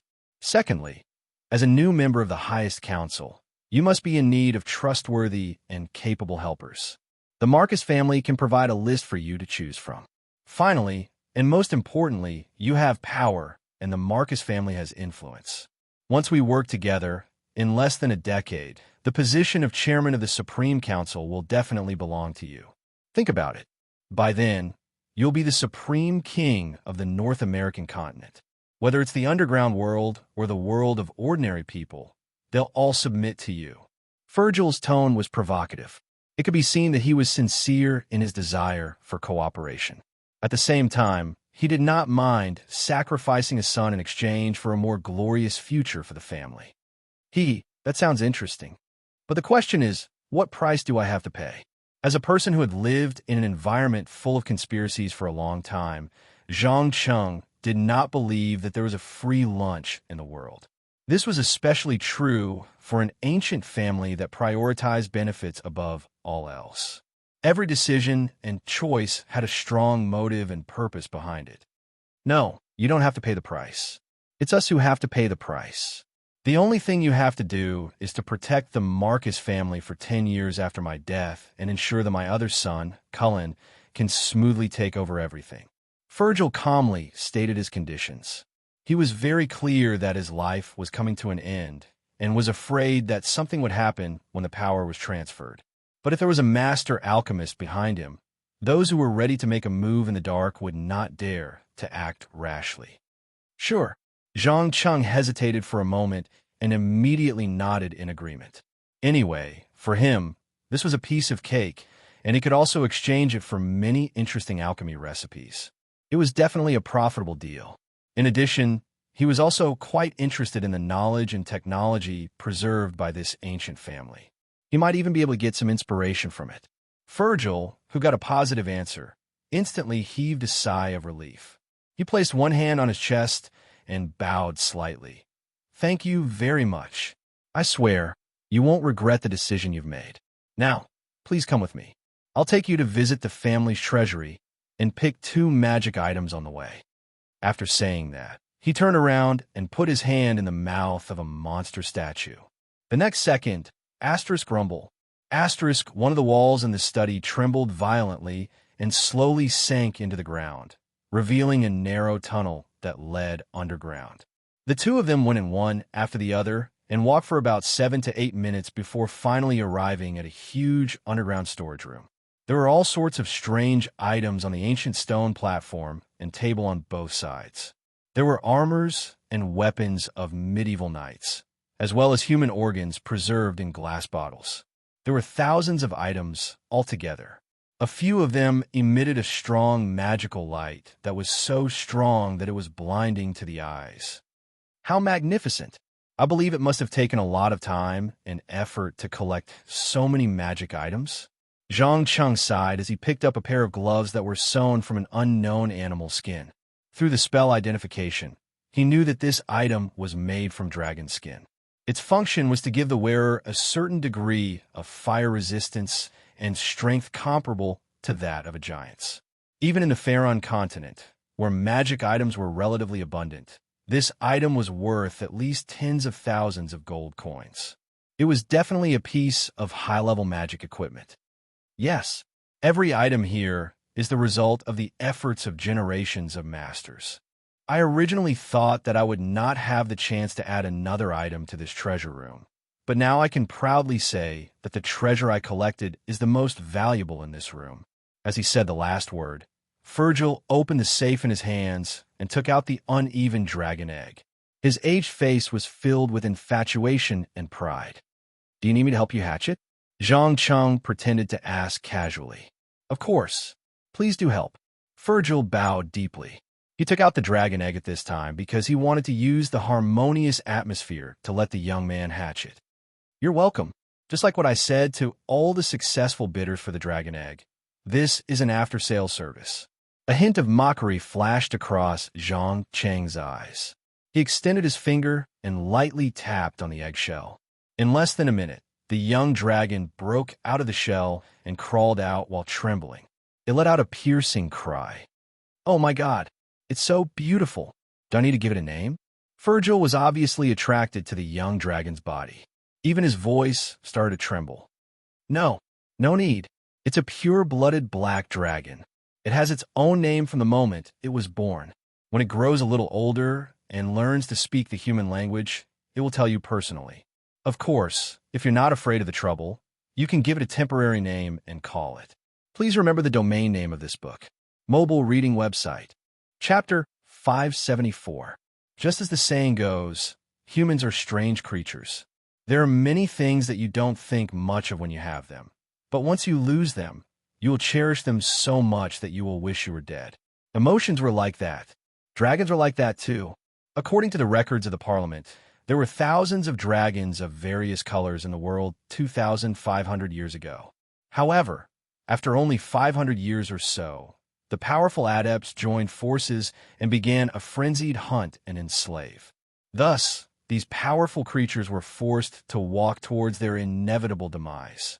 With the death of the last dragon, the entire underground world was shocked to discover that the powerful magic potions and magic items that they had spent so much effort researching had all lost their meaning. There were no more dragons to provide them with dragon blood, dragon tendons, dragon scales, dragon bones. Thus, in the next 2,000 years, not to mention things like dragon blood that had completely disappeared, even dragon skeletons that had been excavated from the ground would become the object of countless people's competition. But now, Zhang Cheng had brought back a live dragon egg from Azeroth and had successfully hatched 20 young dragons. This caused the underground world to be in an uproar. Even an ancient family like Marcus couldn't help but hold a grand banquet to welcome the new family member. That's right, Virgil didn't treat the young dragons as pets or anything else. Instead, he gave them a surname and treated them as part of the family. They enjoyed all the treatment of direct family members and even specially assigned 2 personal servants to ensure that they could grow up smoothly. This kind of meticulous care was even closer than that of his own son.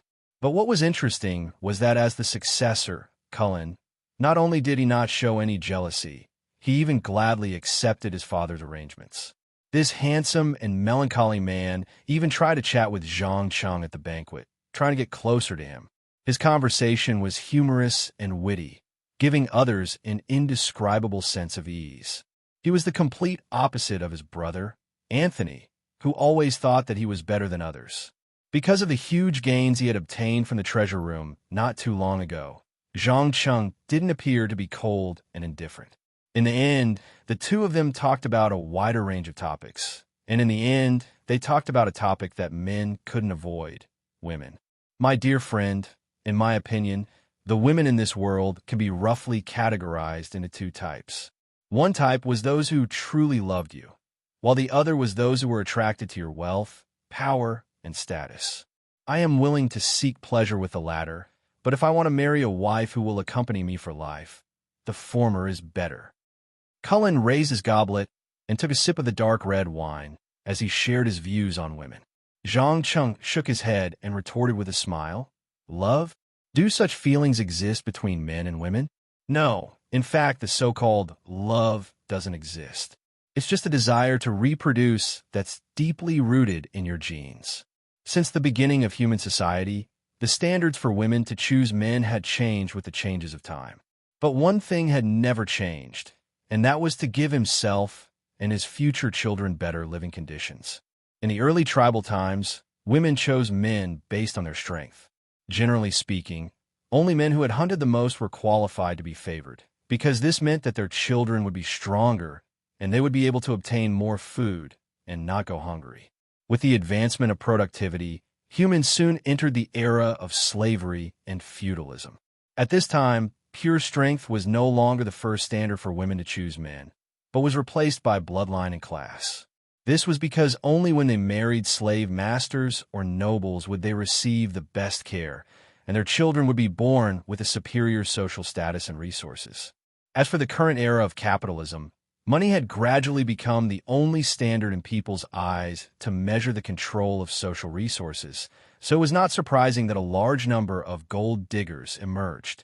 After all, wealth meant a better life, education, healthcare, and even a prerequisite for entering the upper class. In addition, some men privately talked about women becoming more and more materialistic, but in essence, it was nothing more than ugly jealousy. This kind of subconscious preference existed in any era and any region. The so-called women who loved you did not simply fall in love with you, but were attracted by the elite education, etiquette, and temperament that you received from a young age. Think about it. If you weren't born in a rich family, but in a primitive and backward African country, running barefoot on the streets every day, not even being able to afford a pair of shoes, not even taking a shower for a few days, exuding a strong stench of sweat all over your body, and speaking rudely every time you open your mouth, would those high and mighty girls still fall in love with you? No, they would not fall in love with you. They might sympathize with you and give you a little help, but they would never allow you to enter their lives. Although it sounds a little cruel, this is the truth hidden under countless lies, self-deception, and false appearances. After hearing these absolutely rational and ruthless words, Cullen didn't feel good. It was as if the beautiful women who flirted with him on a daily basis had turned into a group of ruthless banshees in the blink of an eye. What was even more frightening was that he actually had strong doubts about his young, gentle, and beautiful fiancée. Looking at this poor guy's suspicious face, Zhang Cheng slightly raised the corner of his mouth and flashed a playful smile. He then laughed and patted Cullen's shoulder. "Ha ha, just kidding. Don't take it to heart. When it comes to women, every man has a different view. There's no right or wrong, as long as you're happy." "No, maybe you're right. I finally understand why you can become a master alchemist and a member of the North American Supreme Council before the age of 30, while I'm still hiding under the protection of my family." Cullen shook his head with a bitter smile and raised his cup to drink. "Don't be discouraged. If you're willing, I can find the time to teach you a few powerful spells." "Teach me? Really?" Cullen's eyes shone with undisguised joy. "Of course. As long as you're free, come find me in New York." "Oh, right.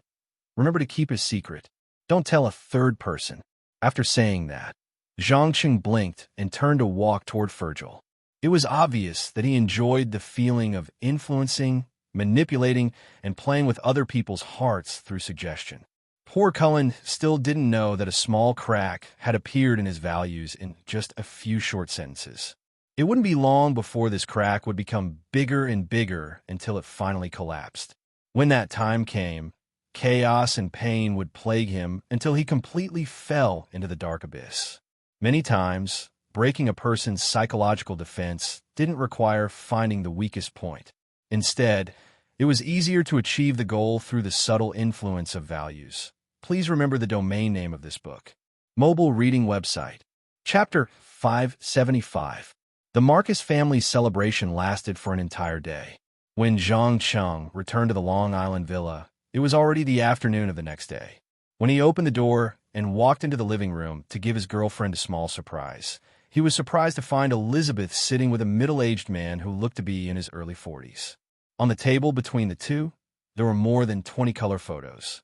"Ah, darling, when did you come back?" When Elizabeth saw her boyfriend, she immediately threw away the photos in her hand and gave him a warm hug and kiss. "I just came back. Who is this gentleman? Aren't you going to introduce him to me?" Zhang Cheng glanced at the man curiously. "Hello, sir. My name is Terry. I'm a private detective." The middle-aged man stood up and introduced himself. "Private detective?" Zhang Cheng's eyes revealed a trace of doubt. In the United States, private detectives were equivalent to a civilian investigation organization. Generally, they were hired to find things, find people, or collect the dark history of enemies or competitors. In any case, it was never a good thing. "That's right. I hired Terry to help me find my biological parents." Elizabeth didn't try to hide anything and openly stated her purpose. Obviously, she was like most orphans. She longed to find her parents and find out why she was abandoned. Even if it was a little childish, it always ended in tragedy. Zhang Cheng couldn't understand the meaning behind this action. His eyes revealed a trace of doubt. "Why?" Elizabeth smiled bitterly and replied, "I don't know why. Maybe I just want to get an answer, or maybe I want to find out who I am and if I have other siblings." "Why? Do you have any objections?" "No, as long as you're happy." Zhang Cheng shrugged indifferently. Just when he was about to turn and leave, he suddenly remembered something. He immediately stopped and asked the middle-aged man who was standing beside him, "Mr. Detective, does your business include investigating shipwrecks?" "Shipwreck? What kind of shipwreck?" Terry's face revealed an expression of interest. "It's a Spanish treasure ship that floated silently at the bottom of the Atlantic Ocean in the 16th century. I also have a logbook here. I heard that it was written by the captain of the other ship." Zhang Cheng took out the shabby Spanish notebook from his pocket. "A Spanish treasure ship? Good God, this really makes one's blood boil." Terry muttered softly as he quickly flipped through the contents of the notebook. He was obviously very proficient in Spanish, and he didn't encounter any difficulties reading it. After a full 7 or 8 minutes, he raised his head and said, "Although I'm not an expert in navigation, I believe it shouldn't be difficult to find a general area with this log as a reference. Now the question is, how much are you willing to pay to hire me, and how much are you going to pay to keep my mouth shut?" "How much do you want?" Zhang Cheng asked with a faint smile. 500,000. Give me $500,000. After a week, I promise to give you a search area with a radius of no more than 100 nautical miles. At the same time, I promise that I won't disclose any information about the shipwreck to anyone." Terry directly chose to be greedy.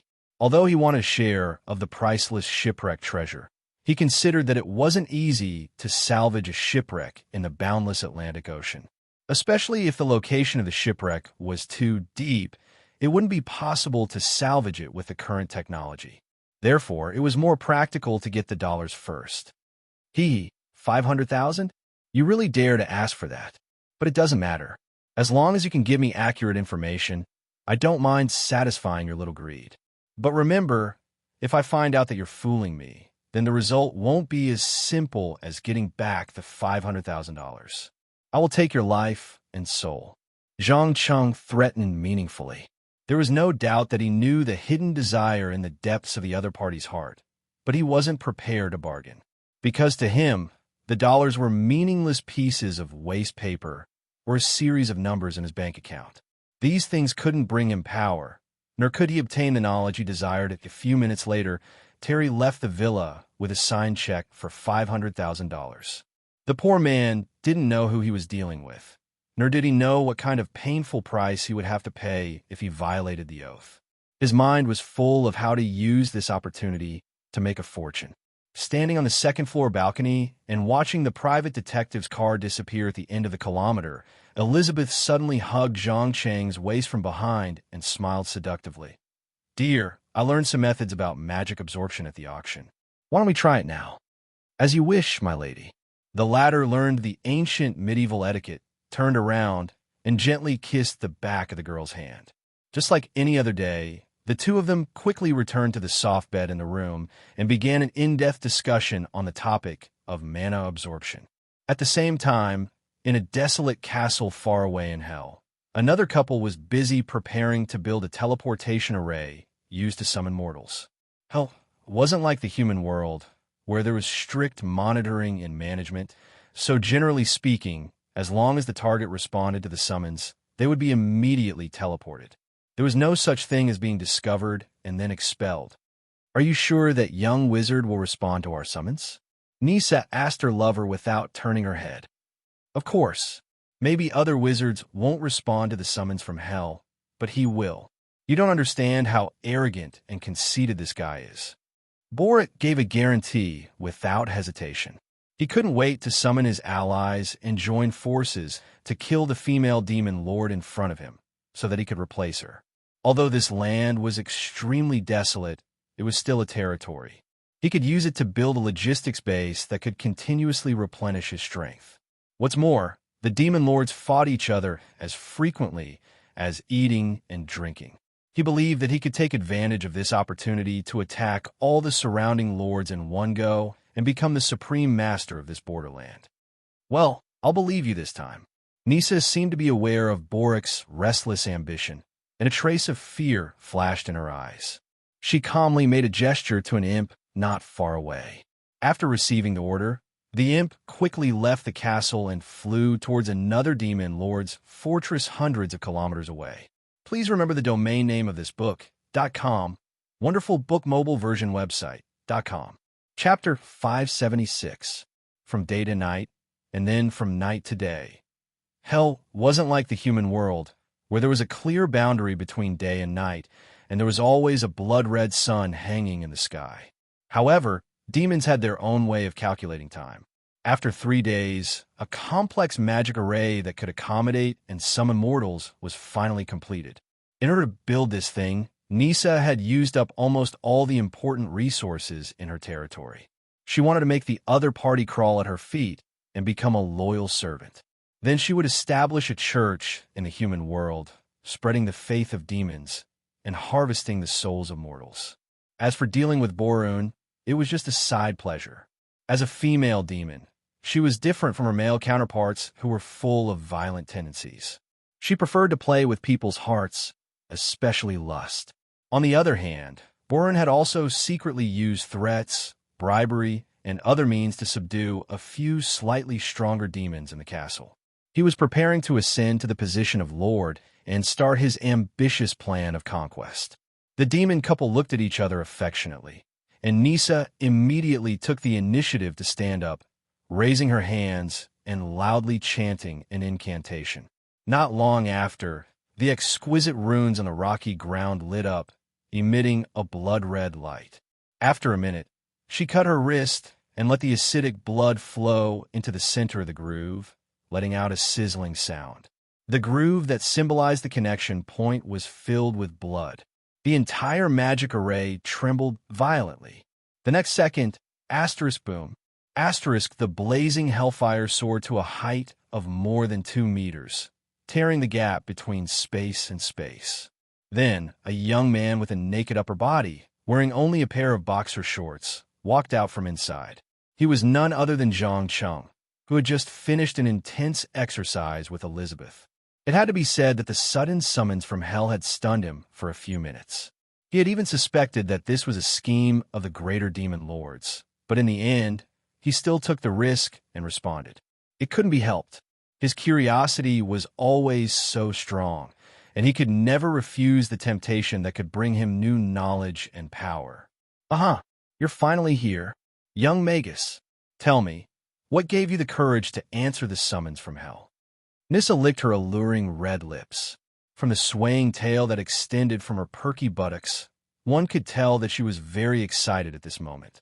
The lust in her heart had also climbed to the peak. Haven't you figured out the situation yet? Actually, I should be the one asking that question. What gave you the courage to summon someone as dangerous as me? In addition, Borun, my closest ally, what role did you play in this farce? Zhang Cheng asked as he looked at the male demon not far away. He had a premonition that this matter was most likely related to this fellow. Ha ha! Welcome to hell, my friend. If you don't mind, can you do me a small favor and get rid of the female demon next to you? Once we're done with her, I'll slowly explain to you what's going on. Borun laughed heartily. After personally witnessing that earth-shattering battle in the fragment world, no one knew better than him just how terrifying this seemingly harmless young adept was. Summoning a giant dragon, cast a powerful spell. He could even transform into a powerful demon that was filled with evil, chaos, brutality, and slaughter, especially the spell that caused the entire fragment world to explode. Even in hell, there weren't many great demon lords who could do such a thing. You really did betray me. Sensing that something was amiss, Nissa immediately put on a vigilant expression. Borun, who had no sense of shame, stretched out a finger and shook it lightly. Betray? No, no, no. When did I swear allegiance to you? Since I didn't swear allegiance, how can I betray you? Since we were close in the past, I'll give you a small piece of advice for free. That is, don't resist. Trust me, Zhang isn't an enemy you can deal with. Moreover, his temper isn't too good. If you resist, you'll suffer a lot. Oomph. Don't boast too early. Do you think I didn't make any preparations? Lord Sabian, come out. Nissa laughed coldly and clapped her hands twice. Asterisk boom. Boom. Boom. Asterisk accompanied by heavy footsteps. A demon with a dragon-like head, claws, tail, and wings, but an abnormally fat body walked out of the darkness unhurriedly. It was so large that every step it took caused the entire fortress to sway slightly. In its hand was a giant axe that burned with raging flames. Nissa took the initiative to walk to the side of Lord Sabian, the corners of her mouth curling up as she asked with a slightly mocking tone, "How is it? Do you still think you have victory in your grasp? Isn't this obvious, my dear? No matter what you do, you won't be able to salvage the situation." Borun nonchalantly took out a black stone and pretended to polish his horns. His provocative actions had undoubtedly infuriated the other party. Sabian didn't say a word, directly swinging his giant axe, intending to chop Borun into minced meat. But just as the axe was raised and before it could fall, a voice suddenly rang out. Zhang Cheng suddenly raised his hand and snapped his fingers. Asterisk pa. Asterisk in an instant. A huge white hand formed entirely of energy descended from the sky, and with a bang, pressed down on the huge demon lord. No matter how he struggled or roared, it was useless. See? Like I said, you have no chance of winning from the beginning to the end. I admit that Sabian, who is part of the dragon bloodline, is the most powerful demon in this desolate land. But the problem lies in who he is compared to. Unfortunately, in front of my close ally, he is as weak and powerless as a baby. Kneel now and swear eternal loyalty to me, and I promise you that you will live.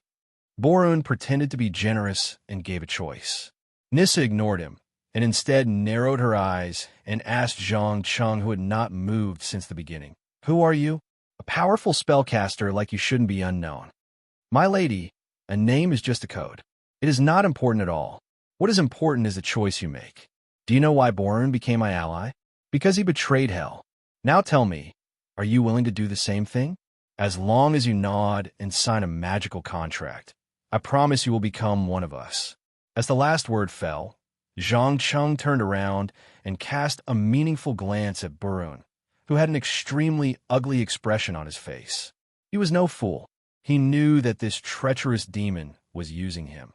So he planned to teach him a lesson that would leave a deep impression and make him understand that there were some boundaries that had to be paid the corresponding price once crossed. Please remember the domain name of this book, .com. Wonderful book mobile version website, .com. Chapter 577. There was no doubt that loyalty and integrity had nothing to do with demons. As long as the price was right, they did not mind betraying hell and the superior demons they were loyal to. But the problem was that Nisa did not know who this young human was, what kind of power he had, and what he desired. This situation of ignorance made her feel uneasy and fearful from the bottom of her heart. But when she saw Borik's extremely ugly expression from the corner of her eye, she finally knelt down and replied in the unique language of demons, "I'm willing. It's my honor to be your ally." A wise choice. Now, we need to sign a truly effective contract. I believe you should understand what I mean. Zhang Cheng's lips curled up, revealing a smile that made the two demons in the hall shudder. With his vast knowledge of magic, he could already figure out the secret behind the so-called demonic contract. In fact, these magical texts that were personally written by great demons or even demon kings would not immediately appear in the mind of the creator after signing. On the contrary, the contents of the contract would be sent to an absolutely secret place under the power of magic. Until one of the parties who signed the contract broke the contract, it would be known to the demons who were in charge of supervising the execution of the contract. Then, the corresponding actions would be taken to ensure that the violator would be punished. This was why many lords and counselors used demonic contracts, even in the parliament. Of course. But before that, I need to know who you are. What do you want from me?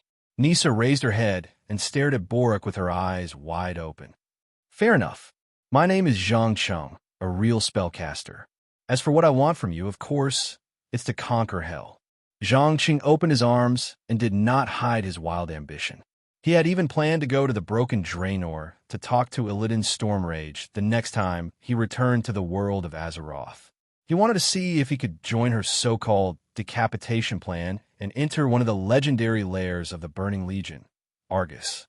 But he did not want to lose the souls and evil energy of countless demons to create his own army of destruction just to save the world. He also wanted to experience the terrifying power of the Titans in the Pantheon. Conquer hell. Nisa was completely stunned. Zhang Cheng chuckled and nodded. That's right. Don't you think that since the earth-shattering war in ancient times, both hell and heaven have been weakened to the extreme? Decay and cowardice have filled these two originally powerful worlds. They need change. They need the stimulation of blood and death. Madman, you're crazy. The Supreme Demon Kings will not let anyone challenge their authority. Sabian, who was pressed to the ground by the energy hand, roared crazily. Crazy? No, I'm just stating the truth. Also, I think that your strong body would make a good test subject. Maybe we can try some interesting modifications. For example, inject some dark energy. As he finished, Zhang Cheng bent down and used his finger to lightly scratch the surface of the target's skin that was covered with red scales. Instantly, Sabian was Sabian with Sabian was Sabian was with it was a Sabian with Sabian is with Sabian bastard, I'll kill you. Despicable human. The intense pain from the wound caused the huge demon to curse loudly like a madman. At the same time, it desperately twisted its body, as if trying to break free from the control. Unfortunately, all his efforts were futile in the face of the gigantic hand of energy. Relax. Trust me, the pain is short-lived. You will soon be reborn. As Zhang Cheng spoke, he activated the demon Irida sealed in his eyes and injected a surge of dark energy into Sabian's heart. The next second, boom, Sabian's body seemed to have been stimulated and suddenly exploded without warning. Just as the other two demons thought that Sabian was dead, a green energy rose and began to reconstruct his body at a speed visible to the naked eye. In less than 2 to 3 minutes, tentacles made of flesh and blood began to repair the body that had been severely damaged. During the repair process, the green dark energy seeped into every cell, every inch of muscle, and every blood vessel. When Sabian came back to life again, he was already 60 to 70% similar to the Lord of the Abyss. His eyes were even emitting a terrifying green light. Feeling the evil, manic, chaotic, and bloodthirsty broken soul in the body, Zhang Cheng took out the last bit of blood of madness that Cartagaz had given him and injected it into the heart that was beating more and more vigorously. At the same time, he fused a trace of the power of creation into it. Asterisk boom. Asterisk with Sabian as the epicenter. Everything within a radius of tens of meters was engulfed by the sudden green evil fire. Everything, including the stone pillars, was incinerated. As for Sabian himself, a flame that symbolized dark energy appeared on his forehead. Zhang Cheng nodded in satisfaction as he admired the monster he created. As a creature born for war, it's not bad at all. Now kneel and bow to your master and creator. Mas. Master, the monster that was born from the body of a huge demon, immediately obeyed the order and replied in a language that was not very fluent. Due to the influx and corrosion of dark energy, Sabian's soul had completely disappeared. What replaced it was a new consciousness awakened by the power of creation. Coupled with the blood of madness of the Lord of the Abyss, his only desire now was to destroy and kill under the control of his master. Oh, damn it. What did you do to him? Nissa, who had watched the scene from beginning to end, could not help but tremble slightly. Her beautiful face was filled with shock and fear. It's simple. I'm creating my own army. What do you think? Are you suspecting that I'm a lunatic now? Zhang Cheng turned around and asked meaningfully. The female demon quickly shook her head. No, I think we should sign a contract immediately, but the prerequisite is that you can never turn me into such a monster. Don't worry. You and Borun are the commanders that I've personally chosen. Compared to power, I need your wisdom more. Other than that, I don't want to attract the hostility of the entire infernal faction. Your demon identities can be a good cover. In return, I'll support you in waging war to expand your territory and become a truly powerful demon lord, instead of rotting in this barren land. As you wish, please remember the domain name of this book. Mobile reading website. Chapter 578. There were no surprises. After witnessing the terrifying power Zhang Cheng possessed, Nissa did not hesitate to submit to him completely.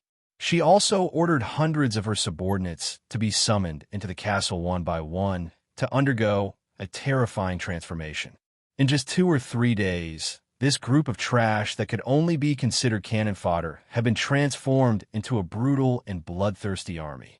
If not for the fact that it took a long time for the souls that fell into hell to transform into demons, the number of this army would have been even larger.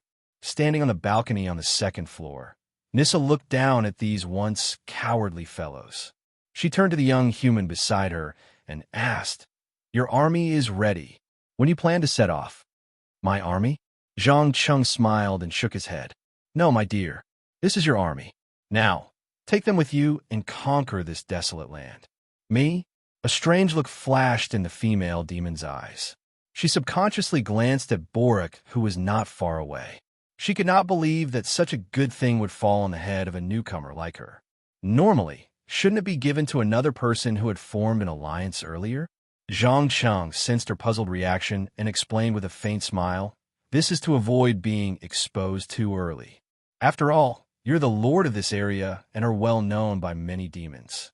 Even if you suddenly rise, it won't arouse too much vigilance. But Borik is different.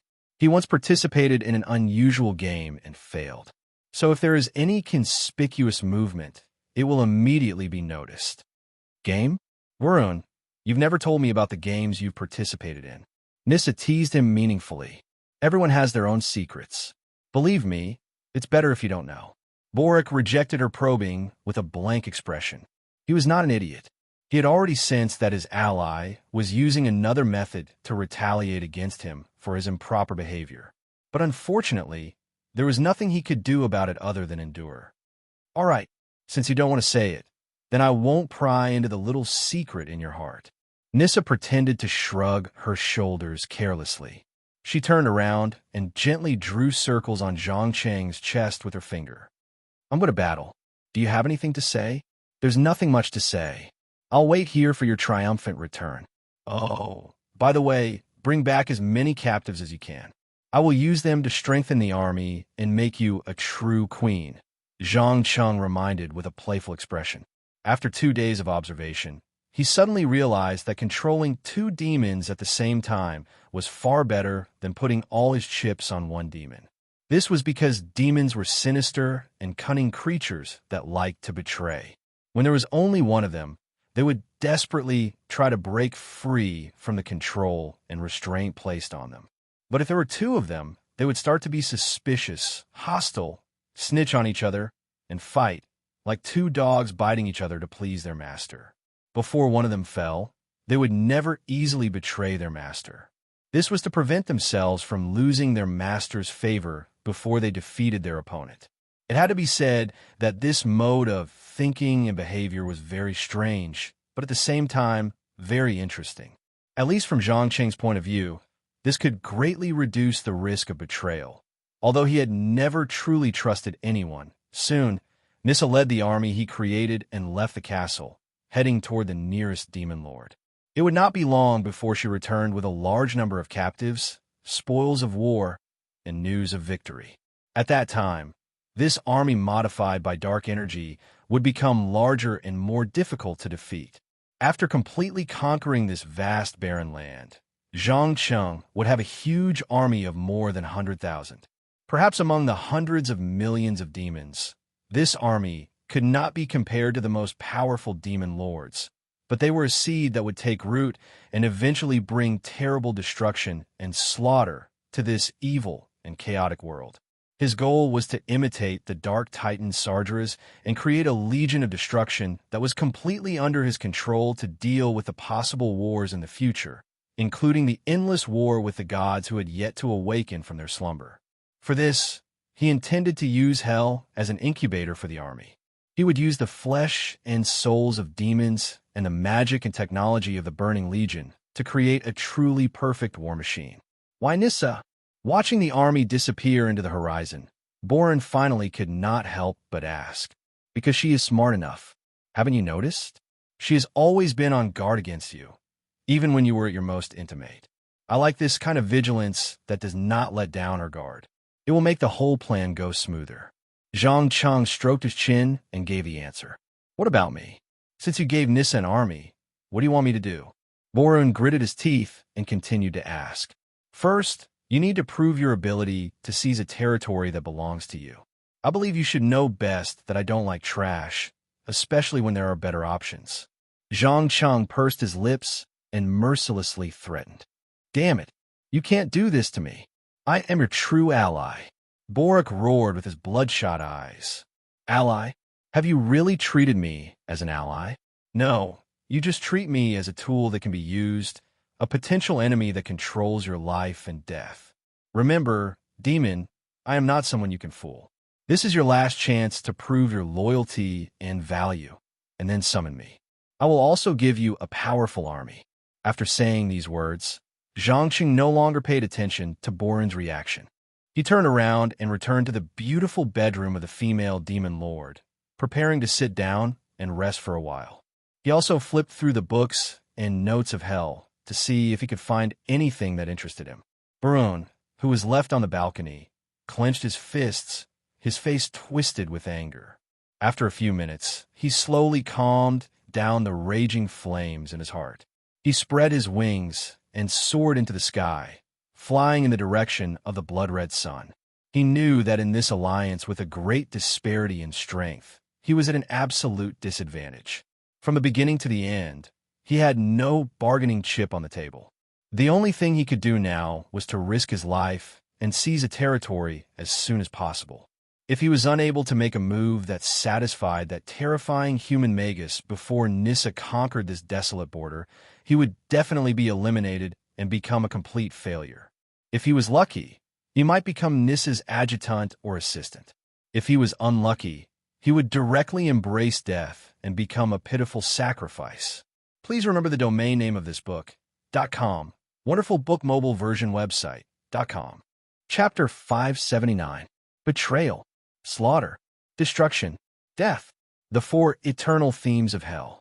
As Nissa took the initiative to break the fragile peace and start a war in this barren land, dozens of demon lords tore off their hypocritical masks and joined the fray. To them, war not only meant danger, but also opportunity. For a time, conspiracy and chaos began to spread rapidly. 2 or 3 armies, or even more armies, could be seen fighting each other almost every day. However, there was only one person whose army continued to grow stronger and stronger. That was Nissa, who had once been the weakest lord in this land, a piece of trash who relied on her beauty and flattery to survive. Of course, she now had a total of 20,000 soldiers that had been transformed by dark powers, a powerful army that was truly fearless of death and sacrifice. Standing on the balcony of the top floor of a huge castle that had just been conquered, the demoness stared at the orderly army below in fascination. She greedily licked her lips and sighed. What a sight! Perfect obedience and discipline. Even now, I still have a kind of unreal feeling. I can't even believe that I'm the commander of this army. How is it? My gift didn't disappoint you, did it?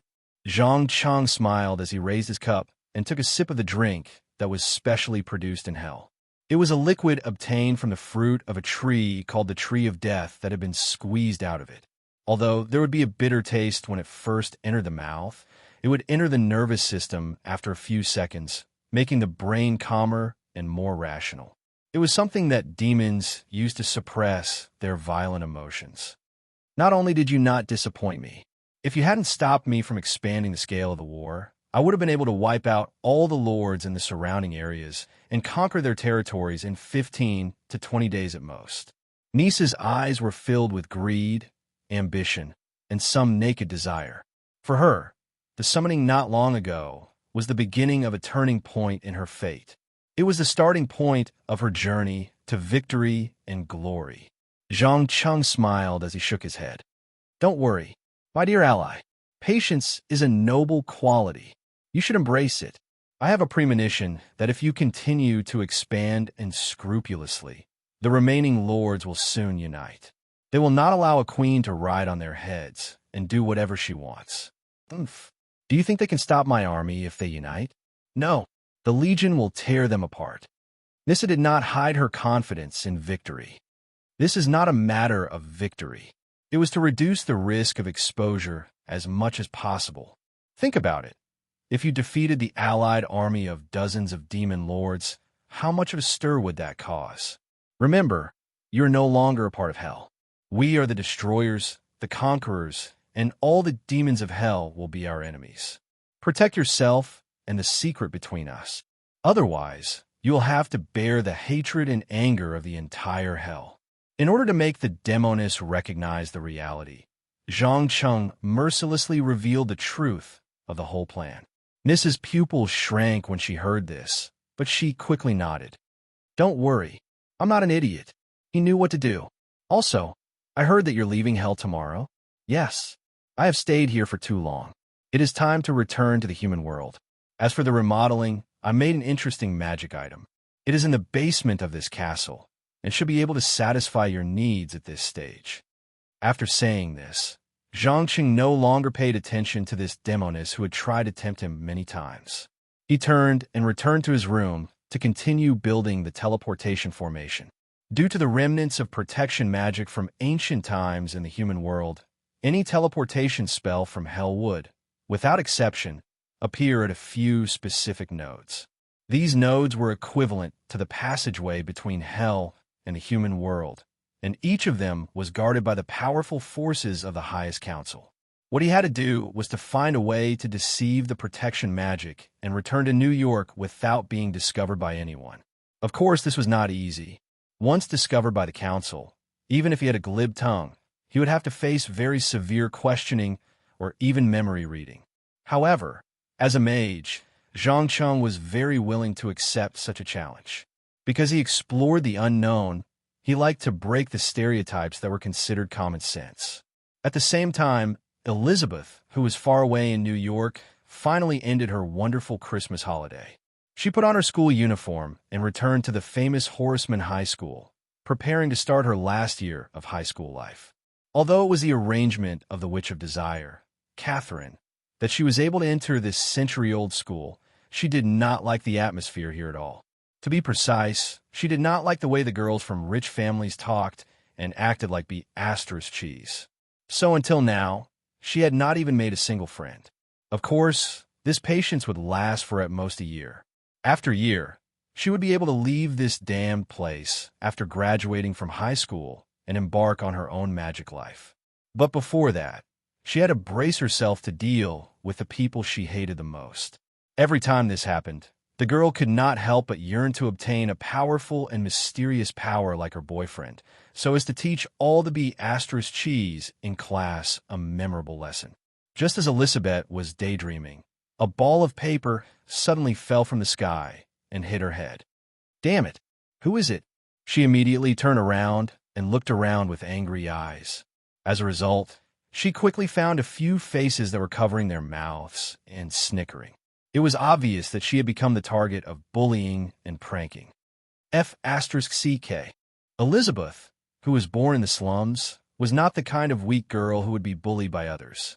She immediately raised her middle finger in response to the other party's provocation, but this undoubtedly angered the initiator. A few girls sitting in the back row did not say anything and immediately stood up and surrounded her. The girl in the lead sneered and took out a butterfly knife and threatened, "Little B***TCH. What did you just say? Repeat it again. Do you believe that I won't scratch this cute little face of yours? Scram. Don't bother me." Elizabeth, who had long been accustomed to school violence, even rape and murder scenes, was not frightened. She raised her head and stared with two eyes that were flashing with a strange light. She did not notice that along with the violent ups and downs of her emotions, her pupils were constantly surging with a faint purple color. Without a doubt, this was the sign of the awakening of the witch's blood. Sisters, looks like we have to teach this little B***TCH a lesson. Go, take her to the bathroom. The girl in the lead did not realize that she had provoked a dangerous opponent. She pulled Elizabeth's arm and tried to drag her out of the classroom. I said, "Scram!" Accompanied by an ear-piercing roar, a ball of energy that could not be seen by the naked, I suddenly exploded with Elizabeth as the center. Bang! In an instant, the glass of the entire teaching building shattered. The desks and chairs were all twisted into a mess. As for the few unlucky fellows in the center of the explosion, their bodies looked as if they had been pressed by a punching machine and turned into bloody meat patties. Please remember the domain name of this book, .com. Wonderful book mobile version website, .com.